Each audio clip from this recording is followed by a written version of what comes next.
Hi മക്കളെ, welcome to text tutor. 9ാം ക്ലാസ്സിലെ സോഷ്യൽ സയൻസിൽ 7th ചാപ്റ്ററിലെ extension of democracy through institutions, അതായത് ജനാധിപത്യത്തിന്റെ വ്യാപനം സ്ഥാപനങ്ങളിലൂടെ, ഈ ഒരു ചാപ്റ്ററാണ് എന്ത് ചെയ്യാൻ പോകുന്നത് ഇന്ന് നമ്മളിവിടെ ഡിസ്കസ് ചെയ്യാൻ പോകുന്നത് അല്ലെ. നോക്ക് മക്കളെ, എന്താണ് ഡെമോക്രസി? എന്താ democracy? What is democracy? Democracy എന്ന് പറഞ്ഞാൽ എന്താ? അതായത് ഒരു രാജ്യത്തെ ജനങ്ങൾക്ക് വേണ്ടി ജനങ്ങളാൽ തിരഞ്ഞെടുക്കപ്പെടുന്ന ഭരണ സംവിധാനമാണ് ഇത് ജനാധിപത്യ ഭരണം അല്ലെ. അതിനാണ് എന്ത് പറയാ? ഡെമോക്രസി അല്ലെങ്കിൽ ജനാധിപത്യ ഭരണം എന്ന് പറയാം. ഒരു രാജ്യത്തുള്ള ഗവൺമെന്റിന്, ജനാധിപത്യ ഗവൺമെന്റിന് അവിടുത്തെ ഭരണ പ്രക്രിയയിൽ മാത്രം, അതായത് അഡ്മിനിസ്ട്രേറ്റീവ് സ്ട്രക്ചറിൽ മാത്രമാണോ റോൾ ഉണ്ടാവുക? ആണോ? അല്ല. ആ രാജ്യത്തിന്റെ മറ്റുള്ള മുഴുവൻ കാര്യങ്ങളിലും അല്ലെ, ആ രാജ്യത്തിൻ്റെതായിട്ടുള്ള എന്താണ് പിന്നോക്കാവസ്ഥ പരിഹരിക്കണം. ആ രാജ്യത്തൊന്നുണ്ടാവും ഒരുപാട് പാവപ്പെട്ട ആളുകൾ ഉണ്ടാവും അല്ലെ, സാമൂഹികപരമായിട്ട് പിന്നോക്കം നിൽക്കുന്ന ആളുകൾ ഉണ്ടാവും, സാംസ്കാരികപരമായിട്ട് അല്ലെ എന്താണ് പറയാ, നമ്മൾ സോഷ്യോ ഇക്കണോമിക്കിലേക്ക് എന്താണ് ബാക്ക്ഗ്രൗണ്ടിൽ നിൽക്കുന്ന ആളുകൾ ഉണ്ടാവും അല്ലെ, ബാക്ക്വേർഡ് ആയിട്ടുള്ള ആളുകൾ ഉണ്ടാവും. ഇവരൊക്കെ എന്ത് ചെയ്യണം? സമൂഹത്തിന്റെ ഉന്നതിയിലേക്ക് എന്ത് വേണം? കൊണ്ടുവരണം അല്ലെ. ആരാ ഇത് കൊണ്ടുവരേണ്ടത്? ആരാ? ഗവൺമെന്റ് അല്ലെ. അതുപോലെ തന്നെ ബേസിക് ഹ്യൂമൻ റൈറ്റ്സ് അല്ലെ, മനുഷ്യാവകാശങ്ങൾ എന്ത് ചെയ്യപ്പെടണം? സംരക്ഷിക്കപ്പെടണം അല്ലെ. പിന്നെ വനിതകളിലെ സ്ത്രീകളെ ശാക്തീകരിക്കണം, അവരെന്ത് ചെയ്യണം? സമൂഹത്തിന്റെ ഉന്നതിയിലേക്ക് എന്ത് വേണം? കൊണ്ടുവരണം അല്ലെ. അപ്പൊ എന്ത് ചെയ്യണം? സ്ത്രീ ശാക്തീകരണം എന്താണ്? നിർബന്ധമാണ്. പിന്നെ നമ്മുടെ രാജ്യത്ത് എന്തുണ്ട്? ഒരുപാട് ന്യൂനപക്ഷങ്ങളുണ്ട് അല്ലെ. ഈ ന്യൂനപക്ഷ അവകാശങ്ങളൊക്കെ എന്ത് ചെയ്യണം? സംരക്ഷിക്കപ്പെടണം അല്ലെ. പിന്നെ നമ്മുടെ ഈ ജനാധിപത്യ രാജ്യത്ത് ജനാധിപത്യം നിലനിൽക്കണമെങ്കിൽ ഏറ്റവും അടിസ്ഥാനപരമായിട്ട് എന്ത് വേണം? എലക്ഷൻസ് എന്ത് ചെയ്യണം? നല്ല രീതിയിൽ എന്ത് നടക്കണം? തെരഞ്ഞെടുപ്പുകൾ അല്ലെ, ഇലക്ഷൻസ് എന്ത് ചെയ്യണം? നടക്കണം അല്ലെ. അപ്പൊ ഇങ്ങനത്തെ കാര്യങ്ങളൊക്കെ ഒരു രാജ്യത്ത് ഉണ്ടെങ്കിൽ മാത്രമേ എന്ത് ചെയ്യാൻ പറ്റുള്ളൂ? ആ രാജ്യത്ത് നമുക്കൊരു ജനാധിപത്യ ഗവൺമെന്റ് അല്ലെങ്കിൽ ഒരു ജനാധിപത്യ രീതിയിൽ ഭരണമൊക്കെ നടക്കുന്ന ഒരു രാജ്യം എന്ന രീതിയിൽ എന്ത് ചെയ്യാൻ പറ്റുള്ളൂ? നമുക്ക് കാണാൻ കഴിയുള്ളൂ. അല്ലാതെ വെറുതെ ഒരു ഭരണ പ്രക്രിയയിലുള്ള ഒരു ഗവൺമെന്റ് സംവിധാനം മാത്രമല്ല എന്ത് ജനാധിപത്യ ഗവൺമെന്റ് എന്ന് പറയുന്നത് അല്ലെ. അപ്പൊ ഈ ഗവൺമെന്റിന്റെ, ഈ ജനാധിപത്യ ഗവൺമെന്റിന്റെ ഉത്തരവാദിത്തങ്ങൾ അല്ലെങ്കിൽ ഈ കാര്യങ്ങളൊക്കെ എങ്ങനെയാണ് ജനങ്ങളിലേക്ക് എത്തുന്നത്? എങ്ങനെയാണ്? അതിനൊരുപാട് സ്ഥാപനങ്ങളുണ്ട് അല്ലെ, ഒരുപാട് ഇൻസ്റ്റിറ്റ്യൂഷൻസ് ഉണ്ട് അല്ലെ. ഏതൊക്കെയാണ് ഇൻസ്റ്റിറ്റ്യൂഷൻസ്? ഏതൊക്കെയാ? അതായത് മനുഷ്യാവകാശങ്ങൾ സംരക്ഷിക്കുന്നതിന് വേണ്ടിയിട്ട് എന്തുണ്ട്? മനുഷ്യാവകാശ കമ്മീഷനുകളുണ്ട് അല്ലെ. അതുപോലെ തന്നെ എന്തുണ്ട്? നമ്മുടെ പട്ടികജാതി പട്ടികവർഗ വിഭാഗക്കാരുടെ അവകാശങ്ങൾ എന്ത് ചെയ്യണം? സംരക്ഷിക്കപ്പെടണം അല്ലെ. അവരെന്ത് ചെയ്യണം? സമൂഹത്തിന്റെ മുന്നേറ്റ നിരയിലേക്ക് കൊണ്ടുവരണം. അപ്പൊ അവരെ സംരക്ഷിക്കാൻ വേണ്ടിയിട്ട് ആരുണ്ട്? SC ST അല്ലെ, ഷെഡ്യൂൾഡ് കാസ്റ്റ്, ഷെഡ്യൂൾഡ് ട്രൈബ് എന്തുണ്ട്? കമ്മീഷൻസ് ഉണ്ട് അല്ലെ. പിന്നെ എലക്ഷൻ സംവിധാനം, തെരഞ്ഞെടുപ്പ്, ജനാധിപത്യ സംവിധാനത്തിൽ ഏറ്റവും അടിസ്ഥാനമാണ് ഇത് തെരഞ്ഞെടുപ്പ്. ഈ തെരഞ്ഞെടുപ്പ് സംരക്ഷിക്കാൻ വേണ്ടിയിട്ട്, ഇത് നല്ല രീതിയിൽ ഇതിന്റെ നടപടിക്രമങ്ങളൊക്കെ പൂർത്തിയാക്കാൻ വേണ്ടിയിട്ട് ആരുണ്ട്? എലക്ഷൻ കമ്മീഷൻസ് ഉണ്ട് അല്ലെ. ഇങ്ങനെ എന്തുണ്ട്? ഒരുപാട് കമ്മീഷൻസ് എന്തുണ്ട്? നമ്മുടെ നാട്ടിലുണ്ട്. ഈ കമ്മീഷൻസ് ഒക്കെയാണ് നമ്മൾ ഇവിടെ ഉദ്ദേശിച്ചിട്ടുള്ള ഈ സ്ഥാപനങ്ങൾ, ഇൻസ്റ്റിറ്റ്യൂഷൻസ് കണ്ടില്ലേ, സ്ഥാപനങ്ങൾ എന്നുള്ളതിനെ കൊണ്ടുവന്നിട്ടുള്ളത് നമ്മൾ ഉദ്ദേശിച്ചിട്ടുള്ളത്. നമുക്ക് എന്ത് ചെയ്യാം? കുറച്ച് പത്രവാർത്തകൾ നോക്കാം അല്ലെ. അതായത് ഈ ഡെമോക്രസി എന്നുള്ളത് ഇൻസ്റ്റിറ്റ്യൂഷൻ വഴി എങ്ങനെ എത്തുന്നു എന്നുള്ളത് എന്ത് ചെയ്യാം? നമുക്ക് നോക്കാം. ഓക്കെ, ഇത് കുറച്ച് പത്രവാർത്തകളാണ്, കുറച്ച് തലക്കെട്ടുകളാണ്. നോക്കൂ. Right to education will be ensured, national commission for backward classes അല്ലെ. അതായത് വിദ്യാഭ്യാസ അവകാശം ഉറപ്പുവരുത്തും ദേശീയ പിന്നോക്ക വിഭാഗ കമ്മീഷൻ. അടുത്തത് എന്താ? ലോക്സഭ ഇലക്ഷൻ നോട്ടിഫിക്കേഷൻ അല്ലെ. അതെന്താ? ലോക്സഭാ തെരഞ്ഞെടുപ്പിന്റെ വിജ്ഞാപനമായി. അടുത്തതോ women safety measures are essential അല്ലെ. സ്ത്രീ സുരക്ഷാ നടപടികൾ എന്താണ്? അനിവാര്യമാണ്. ഓക്കെ, ഇനിയുണ്ട് നമ്മുടെ ടെക്സ്റ്റിൽ കൊടുത്തിട്ടുള്ള ചില വാർത്താ തലക്കെട്ടുകളാണ് ഇവ കേട്ടോ. Violation of human rights, the commission has registered A case അല്ലെ. മനുഷ്യാവകാശ ലംഘനം, കമ്മീഷൻ എന്ത് ചെയ്തു? കേസെടുത്തു. പിന്നെ steps for the economic and social upliftment of scheduled caste and scheduled tribes അല്ലെ. അതായത് പട്ടികജാതി പട്ടികവർഗ വിഭാഗങ്ങളുടെ സാമ്പത്തിക സാമൂഹിക ഉന്നമനത്തിനായി നടപടികൾ എന്ത് ചെയ്യണം? സ്വീകരിക്കണം. അടുത്തെന്താ? പ്രൊട്ടക്ഷൻ ഓഫ് മൈനോറിറ്റി റൈറ്റ്സ് അല്ലെ, ന്യൂനപക്ഷാവകാശ സംരക്ഷണം എന്ത് പറഞ്ഞു? കമ്മീഷൻ എന്ത് ചെയ്യാണ്? ഇടപെടാണ്. ഈ പത്രവാർത്തകളൊക്കെ വായിക്കുമ്പോ എന്താ നിങ്ങൾക്ക് മനസ്സിലാവണത്? എന്താ? നമ്മൾ ഈ പറഞ്ഞിട്ടുള്ള അവകാശങ്ങളൊക്കെ ഒരു ജനാധിപത്യ ഗവൺമെന്റിൽ നിന്ന് അത് ജനങ്ങളിലേക്ക് എത്തുന്നത് എങ്ങനെയാണ്? Through these type of institutions. ഏതൊക്കെയാണ് ഇൻസ്റ്റിറ്റ്യൂഷൻസ്? നമ്മൾ ഓൾറെഡി ഒരു ഔട്ട്ലൈൻ പറഞ്ഞു കഴിഞ്ഞു. ഏതൊക്കെയാണ് സ്ഥാപനങ്ങൾ? ഇലക്ഷൻ കമ്മീഷൻ ഉണ്ട്, പിന്നെ എന്തുണ്ട്? ഹ്യൂമൻ റൈറ്റ് കമ്മീഷൻ, മനുഷ്യാവകാശ കമ്മീഷൻ ഉണ്ട്, പിന്നെ ആരുണ്ട്? വനിതാ കമ്മീഷൻ ഉണ്ട് അല്ലെ, വിമൻ കമ്മീഷൻ ഉണ്ട്, പിന്നെ ആരുണ്ട്? കമ്മീഷൻ ഫോർ SC ST അല്ലെ, ഷെഡ്യൂൾഡ് ട്രൈബ് ആൻഡ് ഷെഡ്യൂൾഡ് കാസ്റ്റിനുള്ള എന്തുണ്ട്? കമ്മീഷൻസ് ഉണ്ട്. പിന്നെ ആർക്കുണ്ട്? NCBC, national commission for backward classes അല്ലെ, പിന്നോക്ക വിഭാഗക്കാർക്കുള്ള കമ്മീഷനുകൾ ഉണ്ട്. പിന്നെ ന്യൂനപക്ഷ കമ്മീഷനുകൾ ഉണ്ട് അല്ലെ, മൈനോറിറ്റി കമ്മീഷൻസ് ഉണ്ട്. ഇങ്ങനെ ഈ ഒരുപാട് കമ്മീഷൻസ് നമ്മൾ പറഞ്ഞില്ലേ. ഈ കമ്മീഷൻസ് വഴിയാണ് എന്ത് ചെയ്യുന്നത്? ഒരു ജനാധിപത്യ രാജ്യത്ത് ഈ പറഞ്ഞ കാര്യങ്ങളൊക്കെ എന്ത് ചെയ്യുന്നത്? ജനങ്ങളിലേക്ക് എത്തുന്നത് അല്ലെ, ഈ ഒരു സ്ഥാപനങ്ങളിലൂടെയാണ്. ഇങ്ങനെ ഈ സ്ഥാപനങ്ങളെ നമ്മൾ എന്ത് ചെയ്തിട്ടുണ്ട്? രണ്ടായിട്ട് തരംതിരിച്ചിട്ടുണ്ട്. ഈ ഒരു ജനാധിപത്യ സംവിധാനത്തിലുള്ള ഈ സ്ഥാപനങ്ങളെ, ഇൻസ്റ്റിറ്റ്യൂഷൻസിനെ നമ്മൾ രണ്ടായിട്ട് എന്ത് ചെയ്തിട്ടുണ്ട്? ഡിവൈഡ് ചെയ്തിട്ടുണ്ട്. ഫസ്റ്റ് വൺ എന്താ? കോൺസ്റ്റിറ്റ്യൂഷണൽ ബോഡീസ് അല്ലെ, ഭരണഘടനാ സ്ഥാപനങ്ങൾ. എന്താണ്? കോൺസ്റ്റിറ്റ്യൂഷണൽ ബോഡീസ്, ഭരണഘടനാ സ്ഥാപനങ്ങൾ. മറ്റേതേതാ? Extra constitutional bodies. എന്താണ്? എക്സ്ട്രാ കോൺസ്റ്റിറ്റ്യൂഷണൽ ബോഡീസ്, അതായത് ഭരണഘടനേതര സ്ഥാപനങ്ങൾ. എന്താണ് ഈ ഭരണഘടനാ സ്ഥാപനങ്ങളും ഭരണഘടനേതര സ്ഥാപനങ്ങളും തമ്മിലുള്ള വ്യത്യാസം എന്താ? പരീക്ഷയ്ക്ക് എന്ത് ചെയ്യും? അവിടുന്ന് ഒരു ക്വസ്റ്റ്യൻ വരും. നമ്മളിപ്പോ ഇതുവരെ ഡിസ്കസ് ചെയ്തത് എന്താണ്? ഈ ചാപ്റ്ററിൽ നമ്മൾ എന്തൊക്കെ കാര്യങ്ങൾ പഠിക്കാൻ പോകുന്നുണ്ട് എന്നുള്ളതിനെ കുറിച്ചിട്ടുള്ള എന്താണ് ഒരു ഔട്ട്ലൈൻ ആണ് എന്ത് ചെയ്തിട്ടുള്ളത്, ഒരു ഇൻട്രൊഡക്ഷൻ പാർട്ടാണ് എന്ത് ചെയ്തിട്ടുള്ളത് നമ്മളിവിടെ ഡിസ്കസ് ചെയ്തത്. ഇനിയാണ് നമ്മൾ എന്ത് ചെയ്യുന്നത്? ക്വസ്റ്റ്യൻ വരുന്ന ഏരിയയിലേക്ക് കിടക്കുകയാണ് അല്ലെ. അപ്പൊ നമ്മളിവിടെ എന്ത് ചെയ്യും? ഫസ്റ്റ് നമ്മളോട് എന്ത് ചെയ്യും? ഒരു ക്വസ്റ്റ്യൻ വരും. എന്താ ക്വസ്റ്റ്യൻ? അതായത് what is the difference between constitutional bodies and extra constitutional bodies. അതായത് ഭരണഘടനാ സ്ഥാപനങ്ങളും അതുപോലെ ഭരണഘടനേതര സ്ഥാപനങ്ങളും തമ്മിലുള്ള വ്യത്യാസം എന്ത് അല്ലെ? എന്തൊക്കെയാ വ്യത്യാസങ്ങൾ? അതാണ് എന്ത് ചെയ്യാൻ പോകുന്നത്? നമ്മൾ നോക്കാൻ പോകുന്നത്. ഓക്കെ, അതാണ് എന്ത്? കോൺസ്റ്റിറ്റ്യൂഷണറി ബോഡീസ്. അതായത് കോൺസ്റ്റിറ്റ്യൂഷണൽ ബോഡീസ് എന്ന് പറഞ്ഞു കഴിഞ്ഞാൽ നമ്മുടെ ഭരണഘടന രൂപപ്പെട്ടില്ലേ? എന്നാ ഭരണഘടനക്ക് അംഗീകാരം കിട്ടിയത്? എന്നാണ് ഇന്ത്യൻ ഭരണഘടനക്ക് അംഗീകാരം കിട്ടിയത്? നിങ്ങൾ പറഞ്ഞേര്. നിങ്ങൾ 4ാമത്തെ ചാപ്റ്ററിൽ എന്ത് ചെയ്തിട്ടുണ്ട്? 9ാം ക്ലാസ്സിലെ 4ാമത്തെ ചാപ്റ്ററിൽ നിങ്ങൾ പഠിച്ചിട്ടുണ്ട്. എന്നാണ് ഇന്ത്യൻ ഭരണഘടനയ്ക്ക് അംഗീകാരം കിട്ടിയത്? എന്നാണ്? 1949 നവംബർ 26-ാം തീയതിയാണ് എന്ത് ചെയ്തിട്ടുള്ളത്? ഇന്ത്യൻ ഭരണഘടനയ്ക്ക് അംഗീകാരം കിട്ടിയത്. എന്നാൽ ഇന്ത്യൻ ഭരണഘടന നിലവിൽ വന്ന ഡേറ്റ് ഏതാ? ഇന്ത്യൻ ഭരണഘടന എന്നാ? 1950 ജനുവരി 26 അല്ലെ, ജനുവരി 26-നാണ് എന്ത് ചെയ്യുന്നത്? ഇന്ത്യൻ ഭരണഘടന നിലവിൽ വന്നിട്ടുള്ളത്. ഓക്കെ, ഈ ഇന്ത്യൻ ഭരണഘടന നിലവിൽ വന്ന സമയത്ത് അതിൽ എത്ര ആർട്ടിക്കിളുകൾ, എത്ര അനുച്ഛേദങ്ങളുണ്ട്? 4ാമത്തെ ചാപ്റ്ററിൽ നമ്മൾ പഠിച്ചതാ. എത്ര ഉണ്ട്? 395ഓളം ആർട്ടിക്കിളുകൾ, അനുച്ഛേദങ്ങളുണ്ട് അല്ലെ. എത്ര പാർട്ട് ഉണ്ട്? 22 പാർട്ടുകളുണ്ട്. എന്നാൽ ഇപ്പൊ എത്ര പാർട്ട് ഉണ്ട്? ഇപ്പോൾ 25ഓളം പാർട്ടുകൾ ഉണ്ട്. ഷെഡ്യൂളുകൾ അന്ന് 8 ആയിരുന്നു, ഇപ്പോൾ എത്ര ഉണ്ട്? 12 ഷെഡ്യൂളുകൾ ഉണ്ട് കേട്ടോ. അപ്പോ അന്ന് കോൺസ്റ്റിറ്റ്യൂഷൻ നിലവിൽ വന്ന സമയത്ത് എത്രയായിരുന്നു ഉണ്ടായിരുന്നത്? 395ഓളം എന്തുണ്ടായിരുന്നു? 395ഓളം ആർട്ടിക്കിളുകൾ എന്ത് ചെയ്തിട്ടുണ്ടായിരുന്നു? ഉണ്ടായിരുന്നു. ഈ 395ഓളം ആർട്ടിക്കിളുകൾ നിലവിൽ എത്രയായി? 450ഓളം ആയിട്ട് എന്ത് ചെയ്തിട്ടുണ്ട്? മാറിയിട്ടുണ്ട്. ഇനിയിപ്പോ നമ്മുടെ ഈ ക്ലാസ് ഒക്കെ കഴിഞ്ഞ് നമ്മൾ എന്ത് ചെയ്യാണ്? കുറച്ചു കാലം കഴിയുമ്പോൾ എന്ത് ചെയ്യും? പിന്നെ എന്ത് ചെയ്യും? പുതിയ പുതിയ ആർട്ടിക്കിളുകൾ എങ്ങനെ എവിടെ വരും? ഭരണഘടനയിൽ വരും. ഓക്കെ, റെഡി അല്ലേ? അപ്പോ കോൺസ്റ്റിറ്റ്യൂഷണൽ ബോഡീസ് എന്ന് പറഞ്ഞു കഴിഞ്ഞാൽ എന്താ? അതായത് ഈ ഭരണഘടന രൂപീകരിച്ച സമയത്ത് ഭരണഘടനയുടെ ആർട്ടിക്കിളുകൾ അടിസ്ഥാനമാക്കിയിട്ടൊക്കെ നിർമ്മിച്ചിട്ടുള്ള സ്ഥാപനങ്ങളില്ലേ, ഇതിനാണ് നമ്മൾ എന്ത് പറയാ? ഭരണഘടനാ സ്ഥാപനങ്ങൾ എന്ന് പറയാം അല്ലെ. അപ്പം ഭരണഘടനാ സ്ഥാപനങ്ങൾ, കോൺസ്റ്റിറ്റ്യൂഷണൽ ബോഡീസ് എന്ന് പറഞ്ഞു കഴിഞ്ഞാൽ എന്താണ്? The constitutional bodies are autonomous bodies formed when the constitution came into force. അല്ലെ? ഭരണഘടന നിലവിൽ വന്നപ്പോൾ തന്നെ രൂപീകരിക്കപ്പെട്ട സ്വയംഭരണ സ്ഥാപനങ്ങളാണ് ഇത് ഭരണഘടനാ സ്ഥാപനങ്ങൾ, അല്ലെ?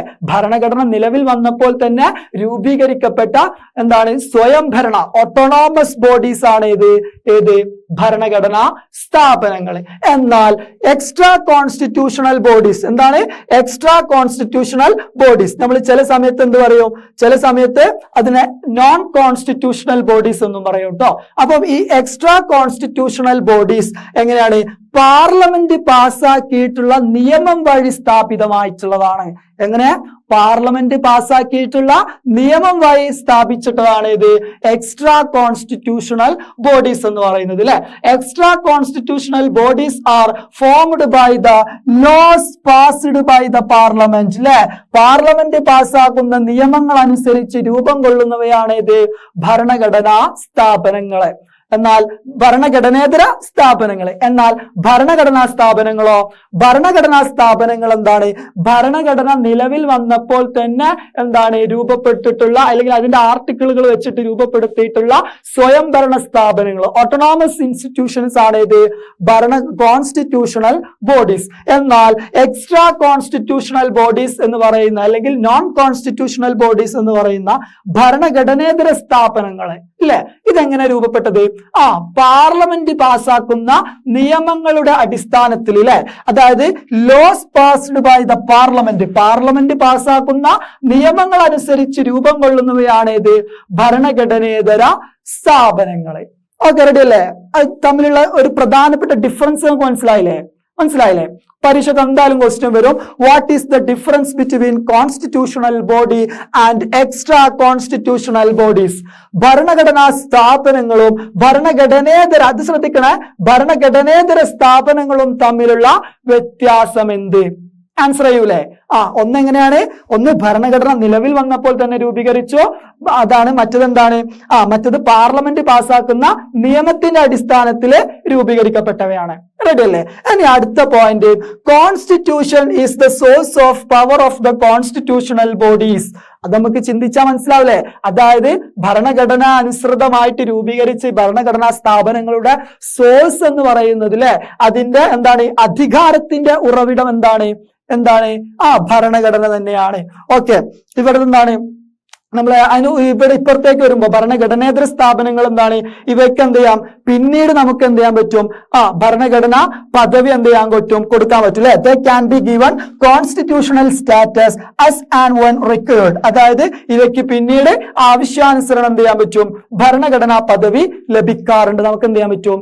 നൽകാൻ പറ്റും, അല്ലെ? നമുക്കറിയാം നമ്മുടെ ന്യൂനപക്ഷ കമ്മീഷൻ ഒക്കെ, അല്ലെ? ന്യൂനപക്ഷ കമ്മീഷൻ, ബാക്ക്വേർഡ് കമ്മീഷനൊക്കെ എന്തായിരുന്നു ആദ്യ കാലഘട്ടത്തിൽ? എന്തായിരുന്നു? National commission for backward classes ആദ്യ കാലഘട്ടത്തിൽ രൂപീകരിക്കപ്പെട്ട സമയത്ത് ഇതെന്തായിരുന്നു? അത് നോൺ കോൺസ്റ്റിറ്റ്യൂഷണൽ, അതായത് എക്സ്ട്രാ കോൺസ്റ്റിറ്റ്യൂഷണൽ ബോഡി ആയിരുന്നു. എന്നാൽ 2018 അതിനെന്ത് കിട്ടാണ്? അതിന് 102ാം കോൺസ്റ്റിറ്റ്യൂഷണൽ അമെൻമെന്റ് പ്രകാരം അതിനെന്ത് കിട്ടാണ്? ഭരണഘടനാ പദവി കിട്ടാണ്. അതുകൊണ്ട് തന്നെ നിലവില് അതെന്താണ്? ഒരു ഭരണഘടനാ സ്ഥാപനമാണ്. ഓക്കെ, അങ്ങനെ എന്ത് ചെയ്യാണ്? നമുക്ക് അടുത്ത പോയിന്റ് നോക്കാം. എന്താണ്? കോൺസ്റ്റിറ്റ്യൂഷണൽ അമെൻമെന്റ് is essential for affecting any change in the power or structure of these bodies. അതായത് ഈ ബോഡികളുടെ അധികാരത്തിലും അതുപോലെ തന്നെ ഇതിന്റെ സ്ട്രക്ചറിലൊക്കെ എന്തെങ്കിലും മാറ്റങ്ങൾ, ചേഞ്ചസ് കൊണ്ടുവരണം എന്നുണ്ടെങ്കിൽ എന്ത് വേണം? കോൺസ്റ്റിറ്റ്യൂഷണൽ അമെൻമെന്റ്സ്, ഭരണഘടനാ ഭേദഗതികൾ എന്താണ്? അനിവാര്യമാണ്. എന്താണ് ഭരണഘടനാ ഭേദഗതികൾ? നിങ്ങൾ പഠിച്ചിട്ടില്ലേ? 4ാമത്തെ ചാപ്റ്ററില് നമ്മൾ എന്ത് ചെയ്തിട്ടുണ്ട്? ഡിസ്കസ് ചെയ്തിട്ടുണ്ട് ഭരണഘടനാ ഭേദഗതികൾ എന്താന്നുള്ളത്. ഓക്കെ, അപ്പം ഭരണഘടനാ ഭേദഗതികൾ വഴി എന്ത് ചെയ്യാൻ പറ്റും? ഇതിന്റെ പദവിയിലും സ്ട്രക്ചറിലും പവറിലൊക്കെ എന്ത് ചെയ്യാൻ പറ്റുള്ളൂ? മാറ്റങ്ങൾ വരുത്താൻ പറ്റുള്ളൂ. എന്നാൽ നമുക്ക് എന്ത് ചെയ്യാം? കുറച്ച് എക്സ്ട്രാ എക്സാമ്പിളുകൾ നോക്കാം, അല്ലെ? ഇലക്ഷൻ കമ്മീഷൻ എന്താ? കോൺസ്റ്റിറ്റ്യൂഷണൽ ബോഡിയാണ്, അല്ലെ? പിന്നെ SC scheduled caste and scheduled tribe commissions ഇതിലാ വരിക. പട്ടികജാതി പട്ടികവർഗ കമ്മീഷൻസ് ഇതിലാ വരിക. ഏതാ വരിക? കോൺസ്റ്റിറ്റ്യൂഷണൽ ബോഡീസിലാ വരിക. അടുത്തത് ഏതാ? ഫൈനാൻസ് കമ്മീഷൻ അല്ലെ, ധനകാര്യ കമ്മീഷനിലാ വരിക. ഏതാ വരിക? Constitutional bodies. എന്നാൽ എക്സ്ട്രാ കോൺസ്റ്റിറ്റ്യൂഷണൽ ബോഡീസിൽ ഏതൊക്കെ വരിക? എക്സ്ട്രാ കോൺസ്റ്റിറ്റ്യൂഷണൽ ബോഡീസ് ഏതൊക്കെ വരിക? മനുഷ്യാവകാശ കമ്മീഷൻ വരും അല്ലെ. പിന്നെ ഏത് വരും? വനിതാ കമ്മീഷൻ വരും അല്ലെ. വിവരാവകാശ കമ്മീഷൻസ് എന്ത് ചെയ്യും? വരും. അപ്പൊ എന്ത് ചെയ്തു? നമ്മൾ ഈ ഭാഗം എന്ത് ചെയ്തു? നമ്മൾ ക്ലിയർ കട്ട് ആയിട്ട് എന്ത് ചെയ്തു? പഠിച്ചു കഴിഞ്ഞു. ഇവിടുന്ന് ക്വസ്റ്റ്യൻ വന്നാൽ നിങ്ങൾ എഴുതൂലേ? എന്തായാലും ക്വസ്റ്റ്യൻ വരും. ക്വസ്റ്റ്യൻ ഇതായിരിക്കും, what is the difference between constitutional bodies and non constitutional bodies അല്ലെ. ഭരണഘടനാ സ്ഥാപനങ്ങളും ഭരണഘടനേതര സ്ഥാപനങ്ങളും തമ്മിലുള്ള എന്താണ് വ്യത്യാസം എന്ത് ചെയ്യും? ചോദിക്കും. അപ്പൊ നമ്മൾ ഇപ്പൊ ഈ ടേബിളിൽ പഠിച്ച കാര്യങ്ങളൊക്കെ അല്ലേ, അതൊക്കെ എന്ത് ചെയ്യണം? പരീക്ഷയ്ക്ക് എഴുതി വെക്കണം. ഓക്കെ, ഇനി എന്ത് ചെയ്യാം? നമുക്ക് ഓരോ കമ്മീഷൻ എന്ത് ചെയ്യാം? ഡീറ്റെയിൽ ആയിട്ട് നോക്കാം അല്ലെ. ഫസ്റ്റ് വൺ ഏതാ? തെരഞ്ഞെടുപ്പ് കമ്മീഷൻ, എലക്ഷൻ കമ്മീഷൻ. ഏതാണ്? എലക്ഷൻ കമ്മീഷൻ, തെരഞ്ഞെടുപ്പ് കമ്മീഷൻ. നമ്മൾ പറഞ്ഞു ഏത്? എലക്ഷൻ കമ്മീഷൻ എന്താ? ഒരു കോൺസ്റ്റിറ്റ്യൂഷണൽ ബോഡിയാണ് അല്ലെ. അപ്പൊ കോൺസ്റ്റിറ്റ്യൂഷണൽ ബോഡി ആയ സ്ഥിതിക്ക് ഇതിന് എന്തുണ്ട്? അതായത് ഭരണഘടനയിൽ കോൺസ്റ്റിറ്റ്യൂഷനിൽ എന്ത് ചെയ്തിട്ടുണ്ടാവും? മെൻഷൻ ചെയ്തിട്ടുണ്ടാവും അല്ലെ. അപ്പൊ കോൺസ്റ്റിറ്റ്യൂഷനിൽ മെൻഷൻ ചെയ്ത ആർട്ടിക്കിൾ എത്രയാ? 324 അല്ലെ. ആർട്ടിക്കിൾ 324 പ്രകാരമാണ് എന്ത് ചെയ്തിട്ടുള്ളത്? ആർട്ടിക്കിൾ 324 പ്രകാരമാണ് എന്ത് ചെയ്തിട്ടുള്ളത്? നമ്മുടെ എലക്ഷൻ കമ്മീഷൻ എന്ത് ചെയ്തിട്ടുള്ളത്? രൂപീകരിച്ചിട്ടുള്ളത് അല്ലെ. നോക്കി, ആർട്ടിക്കിൾ 324 അനുച്ഛേദം 324 പ്രകാരമാണ് എന്ത് ചെയ്തിട്ടുള്ളത്? എലക്ഷൻ കമ്മീഷൻ രൂപീകരിച്ചത്. എന്നാണ് എലക്ഷൻ കമ്മീഷൻ നിലവിൽ വന്നത്? 1950 ജാനുവരി 25 അല്ലെ. 25 ജാനുവരി 1950.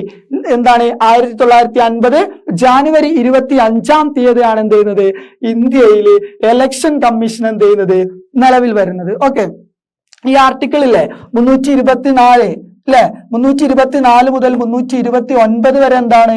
എലക്ഷൻ കമ്മീഷനുമായി ബന്ധപ്പെട്ട ആർട്ടിക്കിളുകളാണ്. എലക്ഷൻ കമ്മീഷന്റെ രൂപീകരണവുമായി ബന്ധപ്പെട്ട ആർട്ടിക്കിളാണ് ഇത്. 324. 325 വരുന്നത് എന്താ? 325 വരുന്നത് എന്താ വെച്ചാല് നമ്മുടെ ഈ എന്താണ്? വർഗം, ജാതി, ലിംഗം, റിലീജിയസ്, കാസ്റ്റ്, ക്രീഡ് ഇതിലൊന്നും വ്യത്യാസമില്ലാതെ എല്ലാവർക്കും വോട്ട് ചെയ്യാനുള്ള അവകാശമാണ്. അല്ലെങ്കിൽ ഇതിലൊന്നും എന്ത് ചെയ്യാൻ പറ്റില്ല? ഒരു വ്യത്യാസം ഇലക്ഷൻ സമയത്ത് എന്ത് ചെയ്യാൻ പറ്റില്ല? കാണിക്കാൻ പറ്റില്ല എന്നുള്ളത് അല്ലെ. 326 നമ്മൾ പറയുന്നത് യൂണിവേഴ്സൽ അഡൽട്ട് ഫ്രാഞ്ചൈസി അല്ലെ. അതായത് എന്താണ്? സാർവത്രിക വോട്ടവകാശം. 18 വയസ്സായ എല്ലാവർക്കും എന്ത് ചെയ്യാണ്? വോട്ട് ചെയ്യാനുള്ള അവകാശമാണ് ഇത് സാർവത്രിക പ്രായപൂർത്തി വോട്ടവകാശം. പിന്നെ അത് കഴിഞ്ഞിട്ട് പാർലമെന്റിലേക്ക് 327 പാർലമെന്റിലേക്കുള്ള ഇലക്ഷനും 328 എന്താണ്? നിയമസഭകളിലേക്കുള്ള ഇലക്ഷനൊക്കെ ആയിട്ട് ബന്ധപ്പെട്ടതാണ്. പിന്നെ എന്ത് വരുന്നു? നമ്മുടെ ഇതിൽ വരുന്ന കോടതികൾക്കുള്ള അധികാരത്തെ കുറിച്ചൊക്കെ പറയുന്ന ആർട്ടിക്കിളുകളാണ്. അതൊന്നും എന്ത് ചെയ്യണ്ട? നിങ്ങൾ പഠിക്കണ്ട. നിങ്ങൾ എന്ത് പഠിക്കണം? ആർട്ടിക്കിൾ നമ്പർ 324 അല്ലെ. 324 എന്നുള്ള ആർട്ടിക്കിൾ എന്ത് ചെയ്യണം? എന്തായാലും പഠിച്ചിരിക്കണം. അതെന്ത് ചെയ്യും? പരീക്ഷയ്ക്ക് ചോദിക്കും. അതേപോലെ ഇലക്ഷൻ കമ്മീഷൻ രൂപീകരിച്ച ഡേറ്റ് എന്ന 25 ജാനുവരി 1950. 1950 ജനുവരി 25 തീയതി അല്ലെ. ഞാൻ ചോദ്യം ചോദിക്കട്ടെ, എന്നാണ് നാഷണൽ വോട്ടേഴ്സ് ഡേ അല്ലെ, ദേശീയ സമ്മതിദായക ദിനം? അതെന്നാ അറിയോ? എന്നാ? അതായത് ഈ ജാനുവരി 25 ഈ ജാനുവരി 25 ഇത് എല്ലാ വർഷവും ജനുവരി 25 നമ്മൾ എന്ത് ചെയ്യും? നാഷണൽ വോട്ടേഴ്സ് ഡേ അല്ലെ, ദേശീയ എന്താണ്? സമ്മതിദായക ദിനമായിട്ട് നമ്മൾ എന്ത് ചെയ്യുന്നു? ആചരിക്കുന്നു കേട്ടോ. അതിന്റെ കാരണം എന്താ? ഈ ഒരു ഡേറ്റിൽ 1950 25 ജാനുവരിക്കാണ് എന്ത് ചെയ്യുന്നത്? നമ്മുടെ എലക്ഷൻ കമ്മീഷൻ എന്ത് ചെയ്യുന്നത്? രൂപീകരിക്കുന്നത്. ഓക്കെ, ഇനി അടുത്തത് നമ്മുടെ എലക്ഷൻ കമ്മീഷൻ ഇല്ലേ. ഈ എലക്ഷൻ കമ്മീഷനിൽ എത്ര അംഗങ്ങൾ ഉണ്ട് എന്നുള്ളതാണ് അല്ലെ. എലക്ഷൻ കമ്മീഷനിൽ എത്ര അംഗങ്ങളുണ്ട്? അതായത് 3 പേരടങ്ങുന്ന ഒരു ബോഡിയാണ് ഇത് എലക്ഷൻ കമ്മീഷൻ എന്ന് പറയുന്നത് അല്ലെ. ഒരു 3 മെമ്പേർഡ് ബോഡിയാണ് ഇത് എലക്ഷൻ കമ്മീഷൻ കേട്ടോ. 3 മെമ്പേർഡ് ബോഡിയാണ് ഇത് എലക്ഷൻ കമ്മീഷൻ. ആരൊക്കെയാണ് ആ 3 ആളുകളെ? ആരൊക്കെയാ? അതായത് 3 എലക്ഷൻ കമ്മീഷണർമാരുണ്ടാവും. 3 എലക്ഷൻ കമ്മീഷണർമാരുണ്ടാവും. അതിൽ ഒരാൾ ചീഫായിരിക്കും അല്ലെ. അപ്പൊ ഒരു ചീഫ് ഇലക്ഷൻ കമ്മീഷണറും മറ്റ് 2 കമ്മീഷണർമാരും ഉൾപ്പെടെ 3 ഇത് ഈ എലക്ഷൻ കമ്മീഷന്റെ എന്ത് അംഗസംഖ്യ എന്ന് പറയുന്നത് അല്ലെ. എലക്ഷൻ കമ്മീഷനിൽ ടോട്ടൽ എത്ര പേരുണ്ട്? 3 പേരുണ്ട്. ഈ 3 പേര് ആരൊക്കെയാ? ഒരു ചീഫ് ഇലക്ഷൻ ഓഫീസർ ഉണ്ടാവും, മറ്റേത് ചീഫ് ഇലക്ഷൻ കമ്മീഷണർ ഉണ്ടാവും. ഇതാരാ? 2 എന്തുണ്ടാവും? കമ്മീഷണർമാരുണ്ടാവും അല്ലെ. 1 1 chief election commissioner and 2 commissioners അല്ലെ. അതായത് ഒരു മുഖ്യ തെരഞ്ഞെടുപ്പ് കമ്മീഷണറും 2 കമ്മീഷണർമാരും ഉൾപ്പെടെ എത്ര ആളുകളുണ്ട്? മൊത്തം 3 ആളാണ് എന്ത് ഇലക്ഷൻ കമ്മീഷനിലെ അംഗസംഖ്യ. നമ്മൾ ഈ 1989 വരെ അല്ലെ 1989 വരെ നമ്മുടെ രാജ്യത്ത് വോട്ട് ചെയ്യലിന് എത്രയാണ് പ്രായം? നിലവിൽ എത്രയാ? നിലവിൽ 18 വയസ്സുള്ള എല്ലാവർക്കും എന്ത് ചെയ്യാൻ പറ്റും? വോട്ട് ചെയ്യാൻ പറ്റും. എന്നാൽ ആദ്യകാലത്ത് 1989 വരെ എത്രയായിരുന്നു അറിയോ? 21 വയസ്സായിരുന്നു. എത്ര? 21 വയസ്സായിരുന്നു.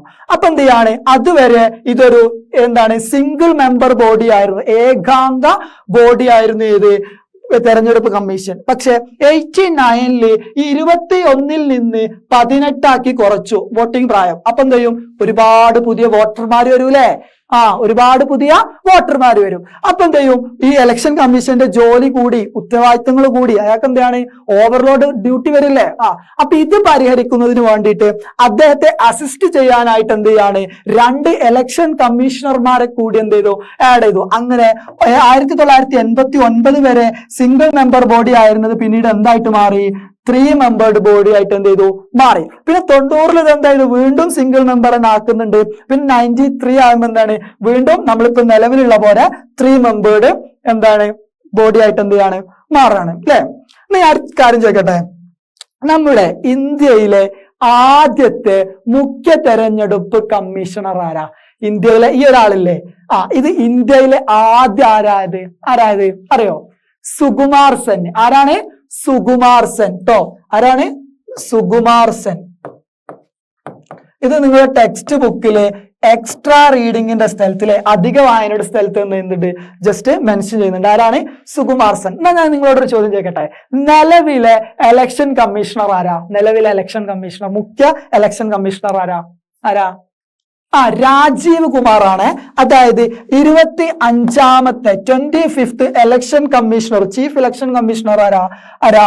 രാജീവ് കുമാർ ആണ്. ഇതെന്ത് ചെയ്യും? പിന്നെ മാറും, ഭാവിയിൽ എന്ത് ചെയ്യും? മാറും ട്ടോ. ഞാനിപ്പോ ഈ ക്ലാസ് എടുത്തോണ്ടിരിക്കുന്ന ഈ മൊമെന്റിൽ 25ാമത്തെ ഇലക്ഷൻ കമ്മീഷണർ രാജീവ് കുമാർ. അത് നിങ്ങൾ എന്ത് ചെയ്യണ്ട, ഈ പേരൊന്നും എന്ത് ചെയ്യണ്ട, നിങ്ങൾ പഠിച്ചു വെക്കണ്ട. നിങ്ങൾ എന്ത് പഠിക്കുക? 3 മെമ്പേർഡ് ബോഡിയാണ്. അതിൽ ഒരാൾ എന്താണ്? ചീഫ് ഇലക്ഷൻ കമ്മീഷണറും മറ്റു 2 പേരെന്താ ഇലക്ഷൻ കമ്മീഷണർമാരാണ്. എന്ത് ചെയ്യുക? പഠിച്ചു വെക്കാം. ഓക്കെ. ഇനി അടുത്തത്, ഈ ഇലക്ഷൻ കമ്മീഷണർമാരെ ആരാണ് അപ്പോയിന്റ് ചെയ്യുന്നത്? രാഷ്ട്രപതി അല്ലെ, പ്രസിഡന്റ് അല്ലെ, president of India. Appointment by ആരാ അപ്പോയിന്റ് ചെയ്യുന്നത്? രാഷ്ട്രപതി, പ്രസിഡന്റ് ഓഫ് ഇന്ത്യ അല്ലെ. എന്താണോ ഞാൻ ചോദിക്കട്ടെ, ആരാ ഇവരെ തെരഞ്ഞെടുക്കുന്നത്? ആരാ? നിങ്ങൾക്ക് അറിയോ ആരാ തെരഞ്ഞെടുക്കുന്നത്? അതായത് ഒരു ഇലക്ട്രൽ കോൾ, അതായത് പ്രധാനമന്ത്രിയും അതുപോലെ പ്രതിപക്ഷ നേതാവ് അല്ലെ, അതായത് പ്രൈം മിനിസ്റ്റർ, ഒപ്പോസിഷൻ ലീഡർ, പിന്നെ സുപ്രീം കോടതി ചീഫ് ജസ്റ്റിസും ഉൾപ്പെടുന്ന ഒരു ബോഡിയാണ് എന്ത് ചെയ്യുന്നത്? ഈ ഇലക്ഷൻ കമ്മീഷണർമാരെ തെരഞ്ഞെടുക്കുന്നത് അല്ലെ. ഈ അടുത്ത കാലത്തൊക്കെ ആയിട്ട് വാർത്തകളിലൊക്കെ വന്നിട്ടുണ്ടായിരുന്നു, ഒരുപാട് വിവാദങ്ങളൊക്കെ വന്നിട്ടുണ്ടായിരുന്നു. എന്ത്? ഈ സുപ്രീം കോടതി ജഡ്ജിയുടെ അതിനുള്ള പവറുമായിട്ട് ബന്ധപ്പെട്ട് കുറച്ച് വിവാദങ്ങളൊക്കെ ആയിട്ട് എന്ത് ചെയ്തിട്ടുണ്ടായിരുന്നു? ഭേദഗതികളൊക്കെ വരുത്തുന്നതായിട്ട് വന്ന് വാർത്തകളിലൊക്കെ എന്തായിരുന്നു? ചർച്ച ആയിട്ടുണ്ടായിരുന്നു ട്ടോ. അപ്പോ ഈ ഇലക്ഷൻ കമ്മീഷണറെ അപ്പോയിന്റ് ചെയ്യുന്നത് ആരാ?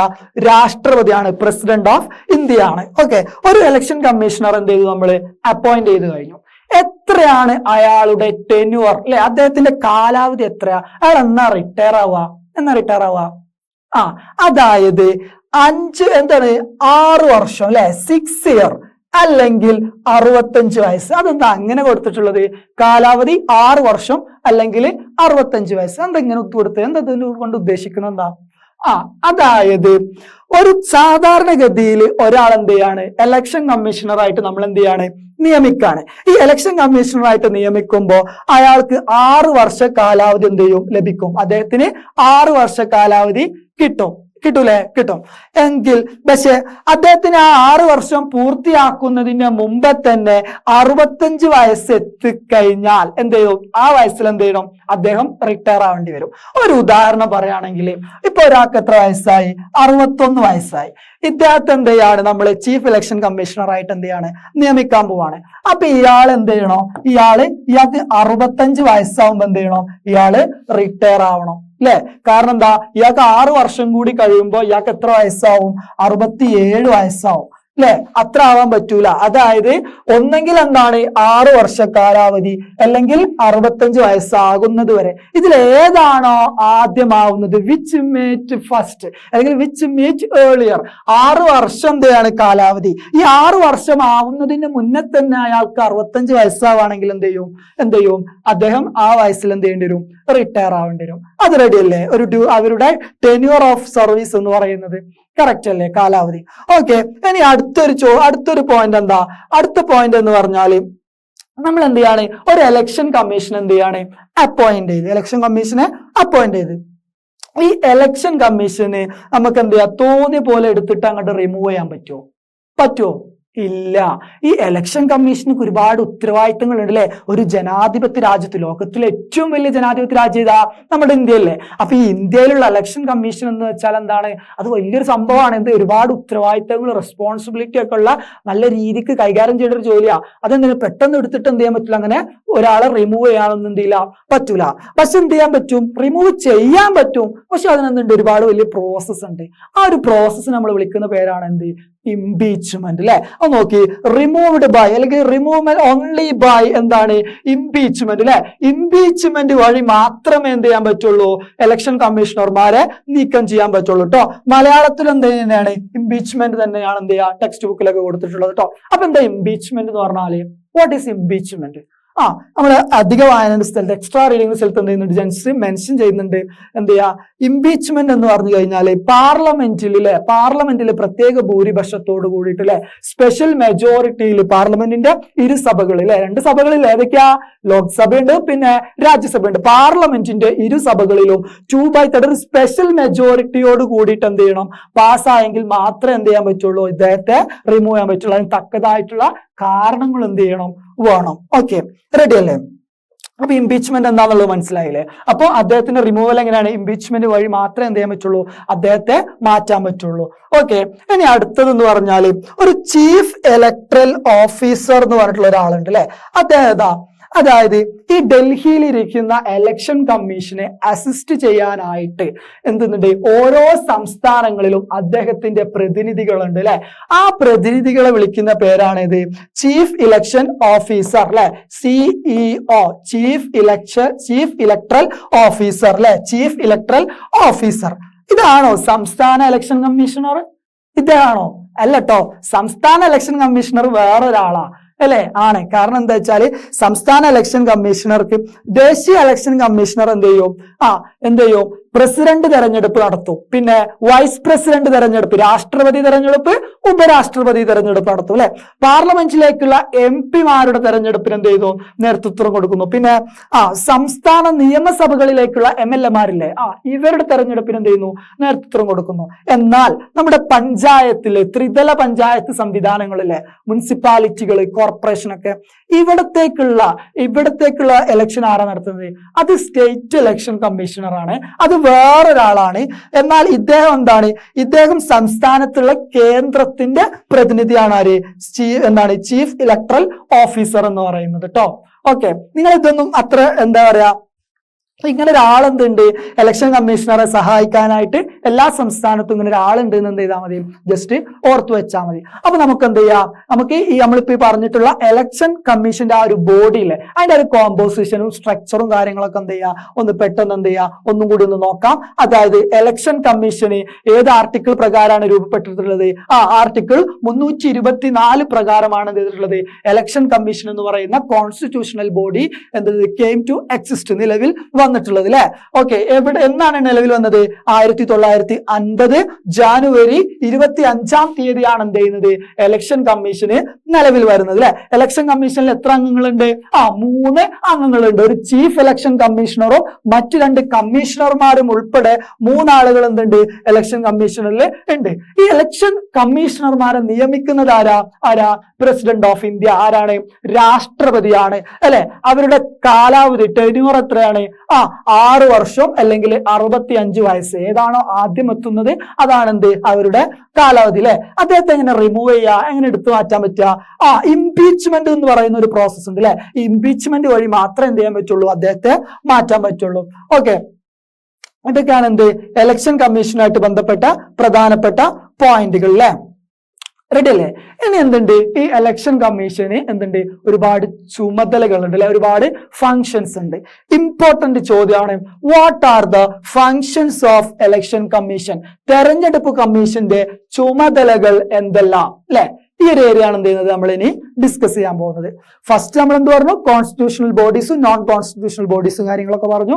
പിന്നെ ഇലക്ഷൻ കമ്മീഷന്റെ ആ ഒരു കമ്പോസിഷനും സ്ട്രക്ചറും കാര്യങ്ങളൊക്കെ എന്ത് ചെയ്തു, ഡിസ്കസ് ചെയ്തു. ഇനി അതിന്റെ ഫങ്ഷൻസ് ആണ് എന്ത് ചെയ്യാൻ പോകുന്നത്, നമ്മൾ നോക്കാൻ പോകുന്നത്. തെരഞ്ഞെടുപ്പ് കമ്മീഷന്റെ ചുമതലകൾ, ഇലക്ഷൻ കമ്മീഷന്റെ functions, what are the functions of election commission അല്ലെ?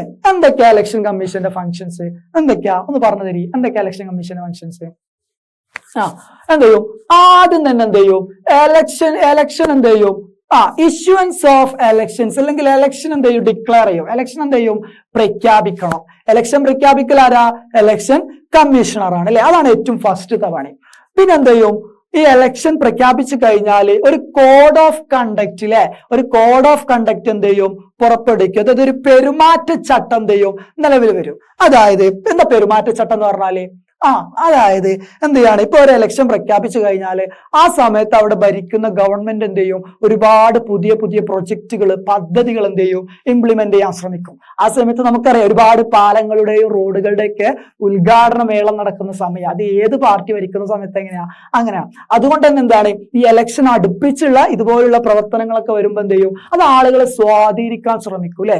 അതുകൊണ്ട് തന്നെ എന്താണ്, ഈ ഇലക്ഷൻ പ്രഖ്യാപിച്ചു കഴിഞ്ഞാൽ എന്ത് ചെയ്യും, പെരുമാറ്റച്ചട്ടം, കോഡ് ഓഫ് കണ്ടക്ട് എന്ത് ചെയ്യും, നിലവിൽ വരും. ഈ കോഡ് ഓഫ് കണ്ടക്ട് നിലവിൽ വന്നു കഴിഞ്ഞാൽ പിന്നെ എന്ത് ചെയ്യാൻ പറ്റൂല, ചില കാര്യങ്ങളിലൊക്കെ എന്തുണ്ടാവും, ഒരുപാട് റെസ്ട്രിക്ഷൻസ് ഉണ്ടാവും, നിയന്ത്രണങ്ങൾ ഉണ്ടാവും. അപ്പൊ എന്ത് ചെയ്തു, ആദ്യം ഇലക്ഷൻ പ്രഖ്യാപിച്ചു, പെരുമാറ്റച്ചട്ടം നിലവിൽ വന്നു അല്ലെ, കോഡ് ഓഫ് കണ്ടക്ട് എന്ത് ചെയ്തു, നിലവിൽ വന്നു. പിന്നെ എന്ത് ചെയ്യണം, ഈ വോട്ട് ചെയ്യാനുള്ള ആളുകളുടെ വോട്ടേഴ്സ് ലിസ്റ്റിലെ ഇലക്ട്രൽ റോൾ എന്ന് പറയും, ഇലക്ട്രൽ റോൾ, വോട്ടേഴ്സ് ലിസ്റ്റ് തയ്യാറാക്കണ്ടേ.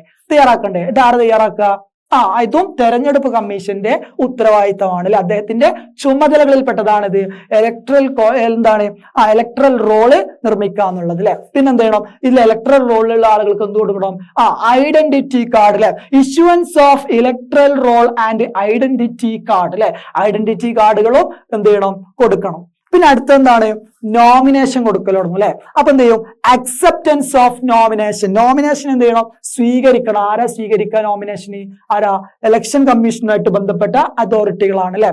സാധാരണ എന്തുണ്ടാവും, ഓരോ ജില്ലയിൽ കളക്ടർമാരും അങ്ങനെ ഇലക്ഷൻ കമ്മീഷൻ നിയമിച്ചിട്ടുള്ള ഉദ്യോഗസ്ഥരുണ്ടാവും. ഇവരാണ് എന്ത് ചെയ്യുക, നോമിനേഷൻ ഒക്കെ സ്വീകരിക്കാം. സ്ക്രൂട്ടനൈസ് ദ നോമിനേഷൻ, ഈ നോമിനേഷനൊക്കെ സൂക്ഷ്മ പരിശോധന നടത്തും. അതിലെന്ത് ചെയ്യും, ഉണ്ടാവില്ല, തെറ്റുകൾ ഉണ്ടാകാൻ പറ്റില്ല. തെറ്റുകൾ ഉണ്ടായ എന്ത് ചെയ്യും, അത് പത്രിക എന്ത് ചെയ്യും, തള്ളിപ്പോവും അല്ലെ. നോമിനേഷൻ എന്ത് ചെയ്യും, തള്ളിപ്പോവും. നാമനിർദ്ദേശ പത്രിക തള്ളിപ്പോവും. അപ്പൊ എന്ത് ചെയ്യണം, തെറ്റുകളില്ലാതെ അത് എന്ത് ചെയ്യണം, ഫിൽ ചെയ്തിട്ട് കൊടുക്കണം. അപ്പൊ ഇതിന്റെ സൂക്ഷ്മ പരിശോധന അതാരാ നടത്തുക, അത് ഇലക്ഷൻ കമ്മീഷനാണ് നടത്തുക അല്ലെ. പിന്നെ രാഷ്ട്രീയ പാർട്ടികൾക്ക് അംഗീകാരം കൊടുക്കൽ ആരാ കൊടുക്കുക, അത് തെരഞ്ഞെടുപ്പ് കമ്മീഷനാ. സംസ്ഥാന പാർട്ടികൾ ഉണ്ടാവും, ദേശീയ പാർട്ടികളൊക്കെ ഉണ്ടാവില്ല. ഇതിന് ഒരുപാട് ക്രൈറ്റീരിയാസ് ഉണ്ട്.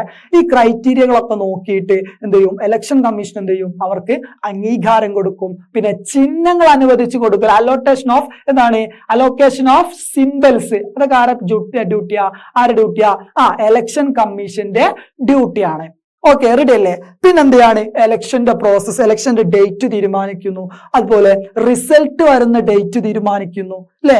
ഇതൊക്കെ ആരാണ്, ഇലക്ഷൻ കമ്മീഷന്റെ ഡ്യൂട്ടി. അങ്ങനെ ഇലക്ഷന്റെ ആവറേജ് മൊത്തത്തിലുള്ള എല്ലാ പരിപാടികളുടെയും മേൽനോട്ടം ആർക്കാണ്, അത് ഇലക്ഷൻ കമ്മീഷന്റെ മുകളിൽ നിക്ഷിപ്തമാണ് അല്ലെ. അപ്പൊ നമുക്കറിയാം, നമ്മൾ നേരത്തെ ഓൾറെഡി പറഞ്ഞു കഴിഞ്ഞു, എന്താണ്, president of India, vice president of India അല്ലെ, രാഷ്ട്രപതി ഉപരാഷ്ട്രപതി തെരഞ്ഞെടുപ്പുകള്, അതുപോലെ തന്നെ എന്താണ്, പാർലമെന്റിലേക്കുള്ള തെരഞ്ഞെടുപ്പുകൾ, പിന്നെ സംസ്ഥാന നിയമസഭകളിലേക്കുള്ള തെരഞ്ഞെടുപ്പ് അല്ലെ. ഈ തെരഞ്ഞെടുപ്പുകളിലൊക്കെ മേൽനോട്ടം വഹിക്കുന്നത് മുഴുവൻ ഉത്തരവാദിത്വം ആർക്കാ, അത് ദേശീയ ഇലക്ഷൻ കമ്മീഷണർക്കാണ്. എന്നാൽ തദ്ദേശ സ്വയംഭരണ സ്ഥാപനങ്ങളിലേക്കുള്ള ത്രിതല പഞ്ചായത്ത് ഇലക്ഷനുകളിലെ ഗ്രാമപഞ്ചായത്ത്, ബ്ലോക്ക് പഞ്ചായത്ത്, ജില്ലാ പഞ്ചായത്ത്, പിന്നെ എന്തുണ്ട്, പിന്നെ നമ്മുടെ കോർപ്പറേഷന്, മുനിസിപ്പാലിറ്റിയിലേക്കൊക്കെ ഉള്ള ഇലക്ഷന്, ഇതുമായിട്ട് ബന്ധപ്പെട്ട കാര്യങ്ങൾ മുഴുവൻ ഡീൽ ചെയ്യുന്നത് ആരാ, ആരാ? സംസ്ഥാന ഇലക്ഷൻ കമ്മീഷണറാണ്. ഓക്കെ, അപ്പൊ നമുക്ക് എന്ത് ചെയ്യാം? ഇലക്ഷൻ കമ്മീഷണറുടെ ചുമതലകൾ നമ്മളിവിടെ പറഞ്ഞു കഴിഞ്ഞു അല്ലെ. നമുക്ക് ടെക്സ്റ്റിലുള്ള പോലെ എന്ത് ചെയ്യാം? അതൊന്ന് നോക്കാം അല്ലെ. അപ്പൊ എന്താണ്? പരീക്ഷയ്ക്ക് എന്തായാലും ക്വസ്റ്റ്യൻ വരെ ഇമ്പോർട്ടന്റ് ആണ് ഈ area. What are the functions of election commission? തെരഞ്ഞെടുപ്പ് കമ്മീഷന്റെ ചുമതലകൾ എന്തെല്ലാം നമ്മൾ ഓൾറെഡി പറഞ്ഞു കഴിഞ്ഞു. എന്നാലും എന്ത് ചെയ്യാം? നമുക്ക് ഒന്നുകൂടി നോക്കാം അല്ലെ. ടെക്സ്റ്റിലെ വാക്കുകളിൽ പഠിക്കുമ്പോൾ എന്ത് ചെയ്യും? നമുക്ക് പെട്ടെന്ന് സ്കോർ ചെയ്യാൻ പറ്റും അല്ലെ. നോക്കി ഒന്നും കൂടി. Preparation of electoral role. എന്താ ഇലക്ട്രൽ റോൾ? വോട്ടർ പട്ടിക തയ്യാറാക്കൽ ആരുടെ ഡ്യൂട്ടിയാണ്? ആരുടെ ഡ്യൂട്ടിയാ? ഇലക്ഷൻ കമ്മീഷന്റെ ഡ്യൂട്ടിയാണ് എന്ത്? ഇലക്ട്രൽ റോൾ തയ്യാറാക്കലും. And issuance of identity card അല്ലെ. നമുക്കൊരു ഐഡന്റിറ്റി കാർഡ് ഇല്ലേ? 18 വയസ്സ് കഴിഞ്ഞ ആളുകൾക്കൊക്കെ എന്ത് കിട്ടും? ഒരു ഐഡന്റിറ്റി കാർഡ് ഒക്കെ കിട്ടും കേട്ടോ. അപ്പൊ എന്താണ് ഈ ഐഡന്റിറ്റി കാർഡ് ഇഷ്യൂ ചെയ്യുന്നത്? ആരാ? അതാരാ ചെയ്യുന്നത്? തെരഞ്ഞെടുപ്പ് കമ്മീഷൻ. നോക്കി, വോട്ടർ പട്ടിക തയ്യാറാക്കൽ, തിരിച്ചറിയൽ കാർഡ് ലഭ്യമാക്കൽ. ഇതാണ് എന്ത്? ഇദ്ദേഹത്തിന്റെ ഒന്നാമത്തെ ഫംഗ്ഷൻ എന്ന് പറയുന്നത്. രണ്ടാമത്തത് എന്താ? Supervise, administer and control the elections to the officers of the president and vice president of India, members of the Lok Sabha and Rajya Sabha and the state legislative assemblies അല്ലെ. അതായത് രാഷ്ട്രപതി, ഉപരാഷ്ട്രപതി തെരഞ്ഞെടുപ്പ് ല്ലേ, പിന്നെ ലോക്സഭ, രാജ്യസഭ, സംസ്ഥാന നിയമസഭാ അംഗങ്ങൾ ല്ലേ എന്നിവരുടെ തിരഞ്ഞെടുപ്പുമായിട്ടുള്ള മേൽനോട്ടം ല്ലേ. എന്താ മേൽനോട്ടം? സൂപ്പർവൈസ് ല്ലേ. പിന്നെ എന്തെടുത്തു? നടത്തിപ്പ് ല്ലേ. അഡ്മിനിസ്റ്റർ. പിന്നെ എന്ത് ചെയ്യുന്നു? കൺട്രോൾ, അതിന്റെ നിയന്ത്രണം. ഈ പറഞ്ഞ തെരഞ്ഞെടുപ്പുകളുമായി ബന്ധപ്പെട്ട സൂപ്പർവിഷനും മേൽനോട്ടം വഹിക്കല്, നടത്തിപ്പും. അഡ്മിനിസ്റ്റർ എന്ന് പറഞ്ഞാൽ എന്താണ്? മേൽനോട്ടം വഹിക്കലും അതിന്റെ നടത്തിപ്പും അതിന്റെ നിയന്ത്രണവും എല്ലാം എന്താണ്? തെരഞ്ഞെടുപ്പ് കമ്മീഷന്റെ ചുമതലകളിൽ പെട്ടതാണ്. ഓക്കെ, ഇനി അടുത്ത ചുമതല എന്താ? അടുത്ത ചുമതല എന്താ നോക്കൂ. Promulgation and enforcement of the code of conduct. നമ്മൾ എന്ത് ചെയ്തു? പറഞ്ഞു കഴിഞ്ഞു. എന്താ? പെരുമാറ്റച്ചട്ടങ്ങളുടെ പ്രഖ്യാപനവും നടപ്പിലാക്കലും നമ്മൾ എന്ത് ചെയ്തു? ഓൾറെഡി പറഞ്ഞു കഴിഞ്ഞു അല്ലെ. ഇത് ആരുടെ ഡ്യൂട്ടിയാ? ഇലക്ഷൻ കമ്മീഷന്റെ ഡ്യൂട്ടിയാണ്. ഇനി അടുത്ത എന്താ? Recognition of political parties and allotment of symbols to them അല്ലെ. നമ്മൾ പറഞ്ഞു എന്താണ്? ഇലക്ഷൻ രാഷ്ട്രീയ പാർട്ടികൾക്ക് എന്ത് കൊടുക്കണം? അംഗീകാരം കൊടുക്കണം. അതുപോലെ തന്നെ എന്ത് ചെയ്യണം? ചിഹ്നങ്ങൾ കൊടുക്കണം അല്ലെ. അവർക്ക് എന്ത് കൊടുക്കണം? പൊളിറ്റിക്കൽ പാർട്ടീസിന് എന്ത് കൊടുക്കണം? സിംബൽസ് കൊടുക്കണം. അതാരെ കൊടുക്കുക? ഇലക്ഷൻ കമ്മീഷനാണ് എന്ത് ചെയ്യുക? കൊടുക്കുക. റെഡി അല്ലേ? ഇനി അടുത്തതെന്താ? അക്സെപ്റ്റൻസ് അല്ലെ. അക്സെപ്റ്റൻസ് അതായത് എന്താണ്? സ്വീകരിക്കല്. എന്ത് സ്വീകരിക്കല്? നോമിനേഷൻ അല്ലെ. നോമിനേഷൻ സ്വീകരിക്കൽ ആരാ? ഇലക്ഷൻ കമ്മീഷൻ ആണ് അല്ലെ. Accept nominations and publish the list of candidate അല്ലെ. തെരഞ്ഞെടുപ്പ് വിജ്ഞാപനം പുറപ്പെടുവിക്കലും നാമനിർദ്ദേശ പത്രിക സ്വീകരിക്കല്, സൂക്ഷ്മ പരിശോധന നടത്തല്, നാമനിർദ്ദേശ പത്രിക അംഗീകരിക്കല്, സ്ഥാനാർത്ഥി പട്ടിക സ്ഥിരീകരിക്കല്. ഇതൊക്കെ എന്താണ്? ഇലക്ഷൻ കമ്മീഷന്റെ എന്താണ്? ഉത്തരവാദിത്തങ്ങളാണ് അല്ലെ. നോക്കി, ഇവിടെയാണ് ഇത്. അഞ്ചാമത്തെ പോയിന്റ് എന്തൊക്കെയാണ്? അഞ്ചാമത്തെ ഡ്യൂട്ടി എന്തൊക്കെയാ? ഇഷ്യൂ ഇലക്ഷൻ നോട്ടിഫിക്കേഷൻ അല്ലെ. ഇലക്ഷൻ വിജ്ഞാപനം എന്ത് ചെയ്യുന്നു? പുറപ്പെടുവിപ്പിക്കുന്നു. റിസീവ് സ്വീകരിക്കുന്നു. നോമിനേഷൻ സ്വീകരിക്കുന്നു. സ്ക്രൂട്ടിനൈസ് ആൻഡ് എന്ത് ചെയ്യുന്നു? അക്സെപ്റ്റ് നോമിനേഷൻ സ്വീകരിച്ചിട്ട് എന്ത് ചെയ്യുന്നു? Publish the list of candidate അല്ലെ. എന്ത് ചെയ്യുന്നു? സ്ഥാനാർത്ഥികളുടെ ലിസ്റ്റ് എന്ത് ചെയ്യുന്നു? പുറപ്പെടുത്തിക്കുന്നു. ഇതൊക്കെ എന്താണ്? ഇലക്ഷൻ കമ്മീഷന്റെ ഉത്തരവാദിത്തങ്ങളാണ്. ഇനി അടുത്ത ഉത്തരവാദിത്തം എന്താ? Schedule the date for poll. ഇലക്ഷന്റെ ഡേറ്റ്, അതുപോലെ തന്നെ എന്താ? കൗണ്ടിങ് ഡേറ്റ് അല്ലെ. അതായത് എന്താണ്? എണ്ണുന്ന ഇലക്ഷന്റെ റിസൾട്ട് വരൂലേ? ആ എണ്ണുന്ന ഡേറ്റ് ഒക്കെ എന്ത് ചെയ്യുക? ഡിക്ലെയർ ചെയ്യുന്നു. എന്ത് ചെയ്യുന്നു? അതൊക്കെ പ്രഖ്യാപിക്കുന്നത്. ഇതൊക്കെ ആരാണ് പ്രഖ്യാപിക്കുന്നത്? Election commission. വോട്ടെടുപ്പ്, വോട്ടെണ്ണൽ തീയതികൾ നിശ്ചയിക്കല്, ഫലപ്രഖ്യാപനവും തർക്കങ്ങൾ പരിഹരിക്കലും കേട്ടോ. എന്ത് ചെയ്യുന്നു? Resolve the dispute against the ഇലക്ഷനിൽ ഉണ്ടാവുന്ന തർക്കങ്ങൾ ഉണ്ടാവില്ലേ അല്ലേ? ഈ തർക്കങ്ങളൊക്കെ ആയിട്ട് ബന്ധപ്പെട്ട പ്രശ്നങ്ങളൊക്കെ ആര് പരിഹരിക്കും? ഈ ഇലക്ഷൻ കമ്മീഷൻ ഒരു വിധം എന്ത് ചെയ്തു? പരിഹരിക്കും കേട്ടോ. പിന്നെന്ത് ചെയ്യും? സുപ്രീം കോടതിയിലേക്കൊക്കെ പോകും. പ്രധാനപ്പെട്ടത് ഇവിടെ നിന്ന് എന്ത് ചെയ്യും? പരിഹരിക്കും. പിന്നെന്താണ്? അടുത്ത ഓഡിറ്റ്. 7th പോയിന്റ് എന്താ? Audit election expenses. ഇലക്ഷന്റെ ചെലവുകളിലെ and take appropriate follow up. അതായത് തെരഞ്ഞെടുപ്പ് ചെലവ് പരിശോധിക്കലും തുടർ നടപടികൾ സ്വീകരിക്കലും എന്താണ്? ഇലക്ഷൻ കമ്മീഷന്റെ ചുമതലകളിൽ പെട്ടതാണ് അല്ലെ. ഒരു ഇലക്ഷനിലെ ഒരു സ്ഥാനാർത്ഥിക്ക് ഇത്ര എമൗണ്ട് ചെലവഴിക്കാൻ പറ്റുള്ളൂ. പോസ്റ്റർ ഒട്ടിക്കൂലേ, നോട്ടീസ് ഒട്ടിക്കൂലേ, പേപ്പറിന്റെ കൂടെ പരസ്യം ഇടൂലേ? ഇതിനൊക്കെ ഓരോ സ്ഥാനാർത്ഥിക്കും എന്തുണ്ട്, ഇത്ര എമൗണ്ട്, ഇന്ന എമൗണ്ട് ചെലവഴിക്കാൻ പറ്റും എന്നുള്ള എന്തുണ്ട്, റൂൾസ് ഉണ്ട്. അപ്പൊ ഈ റൂൾസ് ഒക്കെ പരിശോധിക്കൽ ആര് ഉത്തരവാദിത്താണ്? ഈ ഇലക്ഷൻ കമ്മീഷന്റെ ഉത്തരവാദിത്താണ്. കേട്ടില്ലേ? ഓക്കെ, ഒന്നുകൂടി നോക്കി എന്തൊക്കെയാണ് ഇലക്ഷൻ കമ്മീഷനായിട്ട് ബന്ധപ്പെട്ട ക്വസ്റ്റ്യൻ. ഇത് ഇലക്ഷൻ കമ്മീഷന്റെ ഫംഗ്ഷൻസ്, ചുമതലകളൊക്കെ എന്തൊക്കെയാണ്? ഒന്ന്, പ്രിപ്പറേഷൻ ഓഫ് ഇലക്ട്രൽ റോൾ, അല്ലെ, വോട്ടർ ലിസ്റ്റ് എന്ത് ചെയ്യാണ്, തയ്യാറാക്കുക. ഇഷ്യൂവൻസ് ഓഫ് ഐഡന്റിറ്റി കാർഡ്, അല്ലെ, വോട്ടർ കാർഡ്, തിരിച്ചറിയൽ കാർഡ് എന്ത് ചെയ്യുക, ലഭ്യമാക്കുക. അടുത്ത എന്താ, supervise, administer and control the elections to office of president, അല്ലെ, അതായത് പ്രസിഡന്റ് തെരഞ്ഞെടുപ്പ്, വൈസ് പ്രസിഡന്റ് തെരഞ്ഞെടുപ്പ്, ലോക്സഭാ തെരഞ്ഞെടുപ്പ്, രാജ്യസഭാ തെരഞ്ഞെടുപ്പ്, പിന്നെ സംസ്ഥാന നിയമസഭാ ഇലക്ഷൻ. ഇതിലേക്കൊക്കെ ഉള്ള ഇലക്ഷന്റെ സൂപ്പർവിഷൻ, അല്ലെ, അതിന്റെ മേൽനോട്ടം വഹിക്കല്, പിന്നെ അഡ്മിനിസ്റ്റർ അതായത് നടത്തിപ്പ്, ദെൻ കൺട്രോൾ അതിന്റെ നിയന്ത്രണങ്ങൾ, ഇതൊക്കെ ആരുടെ മേൽ നിക്ഷിപ്തമാണ്? ഇലക്ഷൻ കമ്മീഷന്റെ ഫങ്ഷൻസ് ആണ്. അടുത്തെന്താ, പെരുമാറ്റച്ചട്ടം, അല്ലെ, കോഡ്സ് ഓഫ് കണ്ടക്ട് എന്ത് ചെയ്യുക, പുറപ്പെടുവിപ്പിക്കൽ ആരാ? ഇലക്ഷൻ കമ്മീഷണറാണ്. അതെന്താന്നൊക്കെ നമ്മൾ പറഞ്ഞിട്ടോ. പിന്നെ അടുത്തെന്താ, സിംബൽസ് കൊടുക്കൽ, പൊളിറ്റിക്കൽ പാർട്ടികൾക്ക് എന്ത് കൊടുക്കുക, അലോട്ട്മെന്റ് ഓഫ് സിംബൽസ്. അദ്ദേഹത്തിന്റെ അവർക്ക് ഒരു അംഗീകാരം കൊടുക്കലും, ദേശീയ പാർട്ടിയാണോ സംസ്ഥാന പാർട്ടിയാണോ എന്നൊക്കെയുള്ള അംഗീകാരം കൊടുക്കലും അതുപോലെ ചിഹ്നങ്ങൾ കൊടുക്കലൊക്കെ എന്താണ്, ഇലക്ഷൻ കമ്മീഷന്റെ ഉത്തരവാദിത്തമാണ്. അടുത്തെന്താ, ഇഷ്യൂ ഇലക്ഷൻ നോട്ടിഫിക്കേഷൻ എന്ത് ചെയ്യുന്നു, പുറപ്പെടുവിപ്പിക്കുന്നു. പിന്നെ റിസീവ് സ്വീകരിക്കുന്നു. പിന്നെ സ്ക്രൂട്ടിനൈസ് സൂക്ഷ്മ പരിശോധന ഒക്കെ നടത്തുന്നു. എന്ത്, നോമിനേഷൻസ്, അല്ലെ, നോമിനേഷൻസ് എന്ത് ചെയ്യുന്നു, പരിശോധിച്ചിട്ട് എന്ത് ചെയ്യുന്നു, സ്ഥാനാർത്ഥി കാൻഡിഡേറ്റ് ലിസ്റ്റ് ഒക്കെ എന്ത് ചെയ്യുന്നു, നിർമ്മിക്കുന്നു. പിന്നെന്താണ്, scheduled election dates for poll, election poll ചെയ്യുന്ന പോളിംഗ് ഡേറ്റ് എന്ത് ചെയ്യുന്നു, തീരുമാനിക്കുന്നു. അതുപോലെ തന്നെ കൗണ്ടിംഗ് ഡേറ്റ് എന്ത് ചെയ്യുന്നു, തീരുമാനിക്കുന്നു. റിസൾട്ടിന്റെ ഡേറ്റ് ഒക്കെ ആരാണ് തീരുമാനിക്കുന്നത്? ഇലക്ഷൻ കമ്മീഷനാണ്. പിന്നെന്താണ്, അദ്ദേഹം എന്ത് ചെയ്യുന്നു, ഓഡിറ്റ് ചെയ്യുന്നു. വരവ് ചെലവ് കണക്കുകൾ, ഇലക്ഷനുമായി ബന്ധപ്പെട്ട ഓരോ സ്ഥാനാർത്ഥികളുടെയും ചെലവുകൾ അദ്ദേഹം എന്ത് ചെയ്യുന്നു, കണക്കാക്കുന്നു. പിന്നെ അതിനു വേണ്ടിയിട്ടുള്ള എന്ത് ചെയ്യുന്നു, മറ്റു നടപടികൾ അദ്ദേഹം എന്ത് ചെയ്യുന്നു, സ്വീകരിക്കുന്നു. എന്തായാലും ക്വസ്റ്റ്യൻ വരും, what are the functions of election commission, അതായത് തെരഞ്ഞെടുപ്പ് കമ്മീഷന്റെ ചുമതലകൾ എന്തെല്ലാം? ഉറപ്പ് ക്വസ്റ്റ്യൻ ആട്ടോ.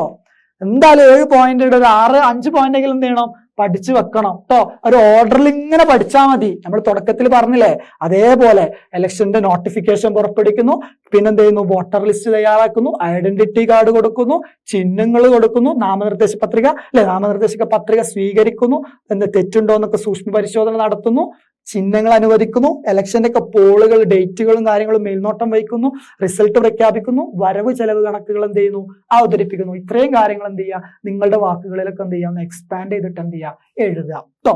നമ്മൾ എന്ത് ചെയ്യുക, ഇലക്ഷൻ കമ്മീഷനുമായിട്ട് ബന്ധപ്പെട്ട പ്രധാനപ്പെട്ട 2 നിയമങ്ങളുണ്ട്. ഈ നിയമങ്ങൾ എന്ത് ചെയ്യുക, നമുക്ക് നോക്കാം. ഫസ്റ്റ് വൺ എന്താ, ജനപ്രാതിനിധ്യ നിയമം 1950, അല്ലെ, അതായത് റെപ്രസെന്റേഷൻ ഓഫ് പീപ്പിൾ ആക്ട് 1950. ജനപ്രാതിനിധ്യ നിയമം, റെപ്രസെന്റേഷൻ ഓഫ് പീപ്പിൾ ആക്ട് 1950, അല്ലെ. എന്താ ഇതിലെന്താണ് പറയുന്നത്? ഇതിൽ പറയുന്നത് എന്താ വെച്ചാല്, നമ്മളെ നിയോജക മണ്ഡലങ്ങളല്ലേ, അതായത് നമ്മുടെ കോൺസ്റ്റിറ്റ്യുവൻസികളല്ലേ. എത്ര കോൺസ്റ്റിറ്റ്യുവൻസി, നമ്മുടെ എന്താ പറയാ, നമ്മുടെ രാജ്യസഭാ ഇലക്ഷനിൽ കേരളത്തിന് എത്ര പ്രതിനിധികൾ ഉണ്ടാവും? ലോക്സഭാ ഇലക്ഷനിലേക്ക് എത്ര പ്രതിനിധികൾ ഉണ്ടാവും? എത്ര ഉണ്ടാവും? നമ്മുടെ നിയമസഭാ ഇലക്ഷനിൽ എത്ര ആളുണ്ട്? നിയമസഭാ ഇലക്ഷനിൽ 140 മണ്ഡലങ്ങൾ, 140 കോൺസ്റ്റിറ്റ്യുവൻസി ഉണ്ട്. നമുക്ക് 140 MLA മാരുണ്ടാവും, അല്ലെ. പിന്നെ നമ്മുടെ രാജ്യസഭയിലേക്ക് നമുക്ക് കേരളത്തിൽ നിന്ന് എത്ര ആളുണ്ട്? ലോക്സഭയിലേക്ക് 20, അല്ലെ, 20 കോൺസ്റ്റിറ്റ്യുവൻസി ഉണ്ട്. ഈ അടുത്ത കാലത്ത് ഡീലിമിറ്റേഷൻ കമ്മിറ്റി ഒക്കെ വന്നിട്ട് എന്ത് ചെയ്യുന്നുണ്ട്, ഇതിന്റെ ഒക്കെ ഒരു വിഭജനവും കാര്യങ്ങളൊക്കെ നടക്കാൻ പോകുന്നുണ്ട്, അല്ലെ. പിന്നെ രാജ്യസഭയിലേക്ക് നമുക്ക് 9 ആൾ എവിടെ നിന്നുണ്ട്? കേരളത്തിൽ നിന്നുണ്ട്. അപ്പൊ നമ്മളിപ്പോ പറയാൻ പോകുന്നത് എന്താണ്, ഈ റെപ്രസെന്റേഷൻ ഓഫ് പീപ്പിൾ ആക്ട് 1950, ജനപ്രാതിനിധ്യ നിയമം 1950. ഇതിലെന്താ പറയുന്നത്? ഇതിൽ പറയുന്നത് എന്താ വെച്ചാല്, നമ്മുടെ അതിർത്തികളിലെ, മണ്ഡലങ്ങളുടെ അതിർത്തികളിലെ മാറ്റങ്ങൾ വരുത്തുക, അല്ലെ, അതിന്റെ പുനർനിർണയങ്ങള്, പിന്നെ വാർഡുകളൊക്കെ ഉണ്ടാവില്ലേ, ഇതൊക്കെ വിഭജനങ്ങൾ ഉണ്ടാവില്ലേ, കോൺസ്റ്റിറ്റ്യുവൻസിയുടെ വിഭജനം, ഇതൊക്കെ ആയിട്ട് ബന്ധപ്പെട്ട കാര്യങ്ങളാണ് ഇവിടെ ഡിസ്കസ് ചെയ്യുന്നത്. Representation of people act 1950. ഇതുപോലെ തന്നെ ഒരു ആക്ട് അവിടെ ഉണ്ട്, റെപ്രസെന്റേഷൻ ഓഫ് പീപ്പിൾ ആക്ട് 1951 എന്ന് പറഞ്ഞിട്ട് എന്ത് ചെയ്യുന്നുണ്ട്, നമ്മൾ തൊട്ടടുത്ത പേജ്, അടുത്ത ഭാഗത്ത് എന്ത് ചെയ്യുന്നുണ്ട്, പഠിക്കുന്നുണ്ട് കേട്ടോ. അപ്പൊ 2 ആക്ടുകളുണ്ട്, 2 നിയമങ്ങളുണ്ട്. ഒന്നെന്താണ് ഫിക്സിംഗ്, ഇതിലെന്തിനെ കുറിച്ചൊക്കെ പറയുന്നത്? ഫിക്സിംഗ് കോൺസ്റ്റിറ്റ്യുവൻസീസ് അല്ലെ, നിയോജക മണ്ഡലങ്ങൾ ഏതൊക്കെയാണെന്ന് എന്ത് ചെയ്യുന്നു? നിശ്ചയിക്കുന്നു. കോൺസ്റ്റിറ്റ്യുവൻസി ഏതൊക്കെയാണ് എന്ത് ചെയ്യുന്നു? നിശ്ചയിക്കുന്നു. പിന്നെന്തൊക്കെയാണ്? ഡെലിമിറ്റിംഗ് ദയർ ബൗണ്ടറീസ് അല്ലെ, അതായത് നിയോജക മണ്ഡലങ്ങളുടെ എന്ത് ചെയ്യുന്നു? വിഭജനം, അതിർത്തി പുനർനിർണയങ്ങളൊക്കെ നടത്തുന്നു. ഡിവിഷൻ അല്ലെ, വിഭജനം ആൻഡ് ഡീലിമിറ്റേഷൻ. എന്താണ് ഡീലിമിറ്റേഷൻ എന്ന് പറഞ്ഞാൽ എന്താ? അതായത് അതിർത്തി പുനർവിഭജനവും അതുപോലെ അതിന്റെ പുനർനിർണയമൊക്കെ നടത്തുന്നത് ആരാണ്? പുനർനിർണയവുമായി ബന്ധപ്പെട്ട കാര്യങ്ങളൊക്കെ ഏത് ആക്ടിലാണ് പറയുന്നത്? റെപ്രസെന്റേഷൻ ഓഫ് പീപ്പിൾ ആക്ട് 1950 കേട്ടോ. ഇത് ഈ ഭാഗത്തില്ലേ. ഓക്കെ, ഇനി അടുത്തത് preparation of electoral role, voter പട്ടിക തയ്യാറാക്കലുമായി ബന്ധപ്പെട്ട കാര്യങ്ങളൊക്കെ ഇവിടെ പറയുന്നു. റെപ്രസെന്റേഷൻ ഓഫ് പീപ്പിൾ ആക്ട് 1950 പറയുന്നു. പിന്നെ എന്ത് പറയുന്നു? പിന്നെ constituencies are single member constituencies അല്ലെ, എല്ലാ പാർലമെന്റ് മണ്ഡലങ്ങളും ഏകാംഗ മണ്ഡലങ്ങളാണ് അല്ലെ. ഏതെങ്കിലും മണ്ഡലത്തിൽ നിന്ന് 2 MLA അറ്റ് എ ടൈം ഉണ്ടാവോ? അല്ല. പിന്നെന്താണ്? Codifying the provisions for the preparing electoral rolls അല്ലെ, വോട്ടർ പട്ടിക തയ്യാറാക്കുന്നതിനുള്ള വ്യവസ്ഥകൾ ക്രോഡീകരിക്കുന്നു. വോട്ടർ പട്ടിക തയ്യാറാക്കുമ്പോൾ അതിനെന്തുണ്ട്? ഒരുപാട് വ്യവസ്ഥകളുണ്ട് കേട്ടോ. ഒരു സ്ഥലത്ത് 6 മാസം താമസക്കാരനായിരിക്കണം എന്ന് പറഞ്ഞു, അല്ലെങ്കിൽ കളവോട്ട് ഉണ്ടാക്കൂലേ, ഒരാൾക്ക് ഡബിൾ വോട്ട് വരൂലേ, ഈ മണ്ഡലത്തിൽ വോട്ടുള്ള എനിക്ക് തൊട്ടപ്പുറത്ത് മണ്ഡലത്തിലൊക്കെ വോട്ട് ഉണ്ടാക്കിക്കൂടെ? അപ്പൊ അതൊന്നും പറ്റൂല. അതിനൊക്കെ എന്തുണ്ട്? കുറച്ച് വ്യവസ്ഥകൾ, കുറച്ച് കണ്ടീഷൻസ് ഒക്കെ ഉണ്ട്. അപ്പൊ ഇതൊക്കെ ആയിട്ട് ബന്ധപ്പെട്ട കാര്യങ്ങളൊക്കെ എവിടെയാണ് പറയുന്നത്? റെപ്രസെന്റേഷൻ ഓഫ് പീപ്പിൾ ആക്ട്, ജനപ്രാതിനിധ്യ നിയമം 1950, 1950. വർഷം ശ്രദ്ധിക്കണേ. കാരണം എന്താ അറിയോ, തൊട്ടടുത്ത് നമ്മൾ പഠിക്കാൻ പോണേതാ? ഇതിലുള്ള ഒരു പോയിന്റ് കൂടി ഉണ്ട്. ചീഫ് ഇലക്ട്രൽ ഓഫീസറുടെ നിയമനങ്ങളെ കുറിച്ച് പഠിക്കുന്നുണ്ട്. പിന്നെ ഡിസ്ട്രിക്ട് റിട്ടേണിംഗ് ഓഫീസറുകളെ കുറിച്ചിട്ട് പഠിക്കുന്നുണ്ട്. ഇലക്ട്രൽ രജിസ്ട്രേഷൻ ആയിട്ട് ബന്ധപ്പെട്ട ഓഫീസർമാരെ കുറിച്ചിട്ടുള്ള നിയമനം. ഇതൊക്കെ നമ്മൾ എന്ത് പറയുന്നു? ഈ 1950 റെപ്രസെന്റേഷൻ ഓഫ് പീപ്പിൾ ആക്ടിലെ ജനപ്രാതിനിധ്യ നിയമം 1950 പറയുന്നു. തൊട്ടപ്പുറത്ത് നമ്മൾ 1951 പറയുന്നുണ്ട്. മാറിപ്പോവരുത്. 1950, 51 കേട്ടോ. 51 നമ്മൾ എന്തൊക്കെയാ പറയുന്നത്?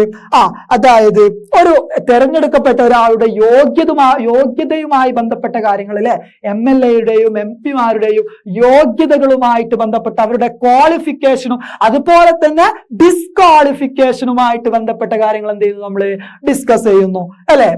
ഡിസ്കസ് ചെയ്യുന്നു. പിന്നെന്ത് ചെയ്യുന്നു?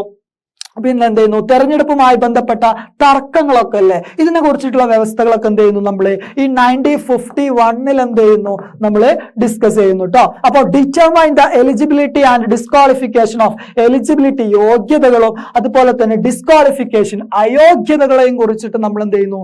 പറയുന്നു കേട്ടോ. യോഗ്യതയോ അയോഗ്യതയോ എന്ത് ചെയ്യുന്നു? നിർണ്ണയിക്കുന്നത് എവിടെന്നാണിത്? എടാ, ഇലക്ഷനിൽ മത്സരിക്കുന്ന ഒരാളുടെ യോഗ്യതനെ കുറിച്ചിട്ടുള്ള വിവരങ്ങൾ നമുക്ക് എവിടെന്നാ കിട്ടുന്നത്? ഈ 1951 ആക്ട് എന്നാണ് കിട്ടുന്നത് കേട്ടോ. ഓക്കെ, പിന്നെന്താണ്? Provide for the settlement of election disputes, ഇലക്ഷനുമായി ബന്ധപ്പെട്ട തർക്കങ്ങളില്ലേ, ഇതിലൊക്കെ എങ്ങനെ പരിഹാരം കണ്ടെത്തണം എന്നുള്ള കാര്യങ്ങളൊക്കെ നമ്മൾ എവിടുന്ന് കിട്ടുന്നത്? ഈ ഒരു ആക്ടിൽ നിന്നാണ് എന്ത് ചെയ്യുന്നത്? നമുക്ക് കിട്ടുന്നത്. പിന്നെ എന്താ പറഞ്ഞു? It deals with the crimes related to the election, തെരഞ്ഞെടുപ്പുമായി ബന്ധപ്പെട്ട കുറ്റകൃത്യങ്ങളെ കുറിച്ച് എന്ത് ചെയ്യുന്നു? പ്രതിപാദിക്കുന്നു. പിന്നെ qualification and duties of chief election commissioner, district election officer, election observer and returning officers അല്ലെ, അതായത് മുഖ്യ തെരഞ്ഞെടുപ്പ് കമ്മീഷണർമാര്, ജില്ലാ തലത്തിൽ തെരഞ്ഞെടുപ്പ് ഓഫീസർ, മുഖ്യ തെരഞ്ഞെടുപ്പ് നിരീക്ഷകർ, റിട്ടേണിംഗ് ഓഫീസർമാർ എന്നിവരുടെ ചുമതലകളും യോഗ്യതകളും അല്ലെ, എന്താണ്? ക്വാളിഫിക്കേഷൻ ആൻഡ് ഡ്യൂട്ടീസ്, ഇതിനെ കുറിച്ചിട്ടൊക്കെ എന്ത് ചെയ്യുന്നു? 1950 ആണോ 51 ആണോ? ഏതാ? 51 പീപ്പിൾ റെപ്രസെന്റേഷൻ ഓഫ് പീപ്പിൾ ആക്ടിൽ എന്ത് ചെയ്യുന്നു? പറയുന്നു. പിന്നെ defines the registration of political parties, രാഷ്ട്രീയ പാർട്ടികളുടെ രജിസ്ട്രേഷനെ കുറിച്ച് എന്ത് ചെയ്യുന്നു? പ്രതിപാദിക്കുന്നു അല്ലെ. പിന്നെ എന്ത് ചെയ്യുന്നു? രാഷ്ട്രീയ പാർട്ടികളുടെ രജിസ്ട്രേഷനെ കുറിച്ച് പ്രതിപാദിക്കുന്നു. പിന്നെ ദേശീയ പാർട്ടിയാണോ പിന്നെ പ്രാദേശിക പാർട്ടിയാണോ എന്നീ പദവികൾക്കുള്ള മാനദണ്ഡങ്ങളെ കുറിച്ചൊക്കെ എവിടെ പറയുന്നത്? 1951 ആക്ച്വലി പറയുന്നു അല്ലെ. ഇപ്പൊ ദേശീയ പാർട്ടിക്കാണെങ്കിൽ 4 സംസ്ഥാനത്ത് എന്ത് ചെയ്യണം? ഭരണം വേണം. അല്ലെങ്കിൽ എന്ത് വേണം? ഇത്ര പെർസെന്റേജ്, 6% അങ്ങനെ എന്തെങ്കിലും പെർസെന്റേജ് വോട്ടിംഗ് ശതമാനം എന്ത് ചെയ്യണം? ആ പാർട്ടിക്ക് ആ പിന്നെ സ്റ്റേറ്റിൽ നിന്ന് എന്ത് ചെയ്യണം? കിട്ടിയിരിക്കണം. പിന്നെന്താണ്? അങ്ങനെ ഒരുപാട് കണ്ടീഷൻസ് ഉണ്ട്, ഒരുപാട് ക്രൈറ്റീരിയകളുണ്ട്, പല ക്രൈറ്റീരിയകളുണ്ട്. ഈ ഇത്ര ലോക്സഭാ സീറ്റുകൾ വേണം മക്കൾ, അങ്ങനെ ഈ ക്രൈറ്റീരിയകളൊക്കെ വെച്ചിട്ടാണ് എന്ത് ചെയ്യുന്നത്? ഒരു പാർട്ടിനെ നമ്മൾ എന്ത് ചെയ്യുന്നത്? ദേശീയ പാർട്ടി എന്നും അതുപോലെ തന്നെ എന്ത് ചെയ്യുന്നത്? ചെയ്യുന്നത് പ്രാദേശിക പാർട്ടി എന്നൊക്കെ രീതിയിൽ എന്ത് ചെയ്യുന്നത് തരംതിരിക്കുന്നത്. അപ്പൊ ഇതിനെ കുറിച്ചിട്ടുള്ള കാര്യങ്ങളൊക്കെ നമുക്ക് എവിടെ നിന്ന് കിട്ടുന്നു? 1951 people representation of people act എന്ത് ചെയ്യുന്നു നമുക്ക് കിട്ടുന്നു അല്ലെ. പിന്നെ ഇലക്ഷൻ സിംബൽസിലെ, അതായത് ഇലക്ഷന്റെ എന്താണ് തെരഞ്ഞെടുപ്പ് ചിഹ്നങ്ങളുമായി ബന്ധപ്പെട്ട കാര്യങ്ങളൊക്കെ എന്ത് ചെയ്യുന്നു 1951 ആക്ടിൽ നിന്ന് എന്ത് ചെയ്യുന്നു നമുക്ക് കിട്ടുന്നു അല്ലെ. അപ്പൊ എന്ത് ചെയ്യാണ്, അടുത്തൊരു ക്വസ്റ്റ്യൻ നോക്കി. അടുത്തൊരു question, what is the importance of election commission in India? അതായത് ഭാരതത്തിലെ തെരഞ്ഞെടുപ്പ് കമ്മീഷന്റെ പ്രാധാന്യം എന്ത്? എന്തിനാ ഈ തെരഞ്ഞെടുപ്പ് കമ്മീഷൻ? ഇങ്ങനെ ഒരു ക്വസ്റ്റ്യൻ നിങ്ങൾ എന്ത് ചെയ്യുക? അതെന്ത് ചെയ്യുന്നു, it essential to have an independent and authentic election commission to guarantee just and impartial in a democratic state അല്ലെ. എലക്ഷൻ നടക്കുമ്പോൾ എന്തായിരിക്കണം? അത് ഇംപാർഷ്യൽ ആയിരിക്കണം, ഇൻഡിപെൻഡന്റ് ആയിരിക്കണം. ഏതെങ്കിലും ഒരു പാർട്ടിക്ക് അനുകൂലമായിട്ട് ഇലക്ഷൻ നടത്താൻ പറ്റുമോ? പറ്റൂല. ഏതെങ്കിലും ഒരു വിഭാഗത്തിന് എതിരെ നിർത്തിക്കൊണ്ട് നടത്താൻ പറ്റുമോ? നടത്താൻ പറ്റൂല. അതായത് എലക്ഷൻ എന്ന് പറയുന്നത്, ഈ എലക്ഷൻ കമ്മീഷൻ ഒരിക്കലും എന്ത് ചെയ്യാൻ പറ്റൂല, ഒരു പാർട്ടിയോടോ അല്ലെങ്കിൽ ഒരു പ്രസ്ഥാനത്തോടോ എന്ത് ചെയ്യാൻ പറ്റില്ല, കൂറ് പുലർത്താൻ പറ്റൂല. അതായത് ഇൻഡിപെൻഡന്റ് ആൻഡ് ഇംപാർഷ്യൽ ഇലക്ഷൻസ് ഇവിടെ നടക്കണം, ഒരു ജനാധിപത്യ രാജ്യത്ത് നടക്കണം. പിന്നെന്താണ്, ഒരു ജനാധിപത്യ രാജ്യത്ത് എന്താണ്, നീതിപൂർവവും നിഷ്പക്ഷവുമായ തെരഞ്ഞെടുപ്പ് ഉറപ്പുവരുത്തുന്നതിന് എന്ത് വേണം, സ്വതന്ത്രവും ആധികാരികവുമായിട്ടുള്ള ഒരു തെരഞ്ഞെടുപ്പ് കമ്മീഷൻ എന്താണ്, അനിവാര്യമാണ്. പിന്നെ election commission has an important role in forming democratic government in a richly diverse and highly populated country like India. എന്താ മക്കളെ ഇന്ത്യന്റെ അവസ്ഥ അല്ലെ? ഇത്ര വലിയ രാജ്യ, ആ രാജ്യത്ത് എത്ര കാലം ജനങ്ങളാ അല്ലെ? നമ്മുടെ എന്താണ് ലോകത്തെ ഏറ്റവും ജനസംഖ്യയുള്ള രാജ്യങ്ങളിലേക്ക് ഇന്ത്യ എത്തി അല്ലെ. അപ്പൊ എന്താണ്, ലോകത്തെ ഏറ്റവും വലിയ ജനാധിപത്യ സംവിധാനമൊക്കെ നിലനിൽക്കുന്ന രാജ്യം ഏതാ? ഇന്ത്യയാണ്. അപ്പൊ ഇവിടെ ഈ സംവിധാനങ്ങളൊക്കെ നിലനിർത്തണമെങ്കിൽ എന്ത് വേണം, നല്ല രീതിയിലുള്ള ഒരു ഇലക്ഷൻ കമ്മീഷൻ എന്ത് വേണം, പ്രവർത്തിക്കണം. അല്ലെങ്കിൽ ഇൻഡിപെൻഡന്റ് ആയിട്ടുള്ള, ഇംപാർഷ്യൽ ആയിട്ടുള്ള, നല്ല കാര്യക്ഷമതയോടുകൂടി പ്രവർത്തിക്കുന്ന ഒരു ഇലക്ഷൻ കമ്മീഷൻ എന്താണ് വേണം അല്ലെ. നമുക്കറിയാം നമ്മുടെ കൾച്ചറാണ് നോർത്ത് ഇന്ത്യയിൽ ഉണ്ടാവുക അല്ല, സൗത്ത് ഇന്ത്യ നോർത്ത് ഇന്ത്യയിൽ ഡിഫറെന്റ് കൾച്ചറാ. നോർത്ത് ഈസ്റ്റിലൊക്കെ നമുക്കറിയാം, നോർത്ത് ഈസ്റ്റിലൊക്കെ എന്താണ് ഡിഫറെന്റ് കൾച്ചറാ. ഇന്ത്യന്റെ പല ഭാഗത്തും, സെൻട്രൽ ഇന്ത്യയിലൊക്കെ എന്താ, അപ്പൊ ഓരോ ഇന്ത്യയുടെ പല പല ഭാഗങ്ങളിൽ എന്താ പല പല കൾച്ചറുകളാണ്. അപ്പൊ ഇതൊക്കെ കോർത്തിണക്കിക്കൊണ്ട് ഒരു രാജ്യം എന്താണ് ഒരു ഇലക്ഷൻ എന്നുള്ള കാര്യങ്ങളൊക്കെ എന്താണ് ഇലക്ഷൻ കമ്മീഷന്റെ അണ്ടറിലാണ് എന്ത് ചെയ്യുന്നത് വരുന്നത് അല്ലെ. അപ്പൊ ഇതിനൊക്കെ എന്ത് വേണം, ഇലക്ഷൻ കമ്മീഷൻ വേണം അല്ലെ. ഇന്ത്യയെ പോലെ വൈവിധ്യങ്ങളാൽ സമ്പന്നമായതും ഉയർന്ന ജനസംഖ്യയുള്ളതുമായ രാജ്യത്ത് എന്താണ് രാജ്യത്ത് ജനാധിപത്യ ഭരണക്രമം രൂപപ്പെടുത്തുന്നതിൽ തെരഞ്ഞെടുപ്പ് കമ്മീഷൻ എന്തുണ്ട്, സുപ്രധാനമായിട്ടുള്ള പങ്കുണ്ട്. പിന്നെന്താ, by ensuring the active participation of marginalised sections based on social സാമൂഹികപരമായിട്ട് പിന്നോക്കം നിൽക്കുന്ന ആളുകൾ, അല്ലെങ്കിൽ മാറ്റി നിർത്തപ്പെട്ട മാർജിനലൈസ് ചെയ്യപ്പെട്ട ആളുകൾ, അതുപോലെ എക്കണോമിക് സാമ്പത്തികപരമായി മാറ്റി നിർത്തപ്പെട്ട ആളുകൾ അല്ലെ, ജെൻഡർ ഇനീക്വാളിറ്റിന്റെ പേരിൽ എന്ത് മാറ്റി നിർത്തപ്പെട്ട ആളുകൾ, ഇവരൊക്കെ എന്താണ് performed on the duty of lying in the strong political foundation of Indian democracy. അതായത് സാമൂഹികം അല്ലെ, അതായത് സാമൂഹിക സാമ്പത്തിക ലിംഗ വ്യത്യാസങ്ങളൊന്നും ഇല്ലാതെ എന്ത് ചെയ്യണം, സാമൂഹിക സാമ്പത്തിക ലിംഗപരമായി തുടങ്ങിയ വ്യത്യാസങ്ങളൊന്നില്ലാതെ, അസമത്വങ്ങളൊന്നില്ലാതെ രാജ്യത്ത് സമൂഹത്തിന്റെ മുഖ്യധാരയിൽ നിന്നും മാറ്റി നിർത്തപ്പെട്ട നിരവധി ജനവിഭാഗങ്ങളെ തെരഞ്ഞെടുപ്പെന്ന പ്രക്രിയയുടെ ഭാഗമാക്കുക വഴി ഇന്ത്യൻ ജനാധിപത്യത്തിന്റെ രാഷ്ട്രീയ അടിത്തറ ഉറപ്പിക്കുന്നതും ആരാണ്? ഇലക്ഷൻ കമ്മീഷണറാണ്. നോക്ക്, അപ്പൊ നമ്മളോട് ചോദിക്കാണ്, what is the importance of election commission in India അല്ലെ. ഭാരതത്തിലെ തെരഞ്ഞെടുപ്പ് കമ്മീഷന്റെ പ്രാധാന്യം എന്ത്? നിങ്ങൾ എന്ത് ചെയ്യും, ആൻസർ എഴുതൂല, ഈ പറഞ്ഞ ആൻസർ ഒക്കെ എന്ത് ചെയ്യണം, എഴുതണം കേട്ടോ. അപ്പൊ എന്ത് ചെയ്യാണ്, നമ്മൾ ഇന്നിപ്പോ എടുത്തിട്ടുള്ള കാര്യങ്ങൾ എന്തൊക്കെയാ? നമ്മൾ ഫസ്റ്റ് തന്നെ എടുത്തത് എന്താണ്, നമ്മൾ ഫസ്റ്റ് എടുത്തത് കോൺസ്റ്റിറ്റ്യൂഷണൽ ബോഡീസും നോൺ കോൺസ്റ്റിറ്റ്യൂഷണൽ ബോഡീസുമായി ബന്ധപ്പെട്ട എന്താണ് ഒരു ക്വസ്റ്റ്യൻ നമ്മൾ പറഞ്ഞു അല്ലെ. What is the difference between constitutional bodies and non constitutional bodies, അല്ലെങ്കിൽ എക്സ്ട്രാ കോൺസ്റ്റിറ്റ്യൂഷണൽ ബോഡീസ്? ഭരണഘടനാ സ്ഥാപനങ്ങളും അതുപോലെ ഭരണഘടനേതര സ്ഥാപനങ്ങളും തമ്മിലുള്ള വ്യത്യാസം എന്ത് എന്താ നിങ്ങൾ എഴുതൂലേ അല്ലെ? ഒന്ന് നിങ്ങൾ നമ്മൾ ടേബിളൊക്കെ വെച്ച് പഠിച്ചില്ലേ, അതെന്ത് ചെയ്യണം, ആൻസർ ആയിട്ട് എഴുതണം കേട്ടോ. പിന്നെ ഇലക്ഷൻ കമ്മീഷനിലേക്ക് നമ്മൾ വന്നു. ഇലക്ഷൻ കമ്മീഷന്റെ കോമ്പോസിഷൻ അല്ലെ, ഇലക്ഷൻ കമ്മീഷന്റെ കോമ്പോസിഷൻ എന്ത് ചെയ്തു, നമ്മൾ പഠിച്ചു. അതിന്റെ സ്ട്രക്ചർ പഠിച്ചു, അതിൽ എത്ര അംഗങ്ങൾ എന്ത് പഠിച്ചു അല്ലെ, 3 ആളുകൾ എന്നൊക്കെ പഠിച്ചില്ലേ. ചീഫ് ഇലക്ഷൻ കമ്മീഷണർ ഉണ്ടെന്ന് പറഞ്ഞു, അവർ അപ്പോയിന്റ് ചെയ്യുന്നു എന്ന് പറഞ്ഞു, അവരെങ്ങനെയാണ് ആ പൊസിഷനിൽ നിന്ന് റിമൂവ് ചെയ്യാന്നുള്ളത് നമ്മൾ പറഞ്ഞു. പിന്നെ ഏത് ഡേറ്റിനാണ്, 1950 ജാനുവരി 25 നാഷണൽ വോട്ടേഴ്സ് ഡേ എന്ത് ചെയ്തു പറഞ്ഞു. ആർട്ടിക്കിൾ 324 പ്രകാരമാണ് എന്ത് ചെയ്തിട്ടുള്ളത്, നമ്മുടെ എന്ത് ചെയ്തിട്ടുള്ള ഇലക്ഷൻ കമ്മീഷൻ എന്ത് ചെയ്തിട്ടുള്ളത്, രൂപീകരിച്ചിട്ടുള്ളത്. ഇതൊക്കെ എന്ത് ചെയ്തു, നമ്മൾ ഡിസ്കസ് ചെയ്തു. പിന്നെ അത് അവരുടെ ഫംഗ്ഷൻ, ഇലക്ഷൻ കമ്മീഷന്റെ ഫംഗ്ഷൻസിനെ കുറിച്ച് നമ്മൾ എന്ത് ചെയ്തു, ഡിസ്കസ് ചെയ്തു അല്ലെ. എന്തൊക്കെയായിരുന്നു, issuance of electoral role and identity card അല്ലെ, ഐഡന്റിറ്റി കാർഡും ഇലക്ഷന്റെ റോള്, വോട്ടർ ലിസ്റ്റ് ഒക്കെ എന്ത് ചെയ്യാം, പുറത്തുവിടുക, നാമനിർദ്ദേശ പത്രിക സ്വീകരിക്കുക, കോഡ് ഓഫ് കണ്ടക്റ്റിലെ പെരുമാറ്റച്ചട്ടം നിലവിൽ വരുത്തുക, പിന്നെ ഇപ്പൊ നാമനിർദ്ദേശ പത്രിക സ്ക്രൂട്ടിനൈസ് ചെയ്യുക, പിന്നെ അതിന്റെ അക്സെപ്റ്റൻസ് കാര്യങ്ങളൊക്കെ ചെയ്യുന്നു.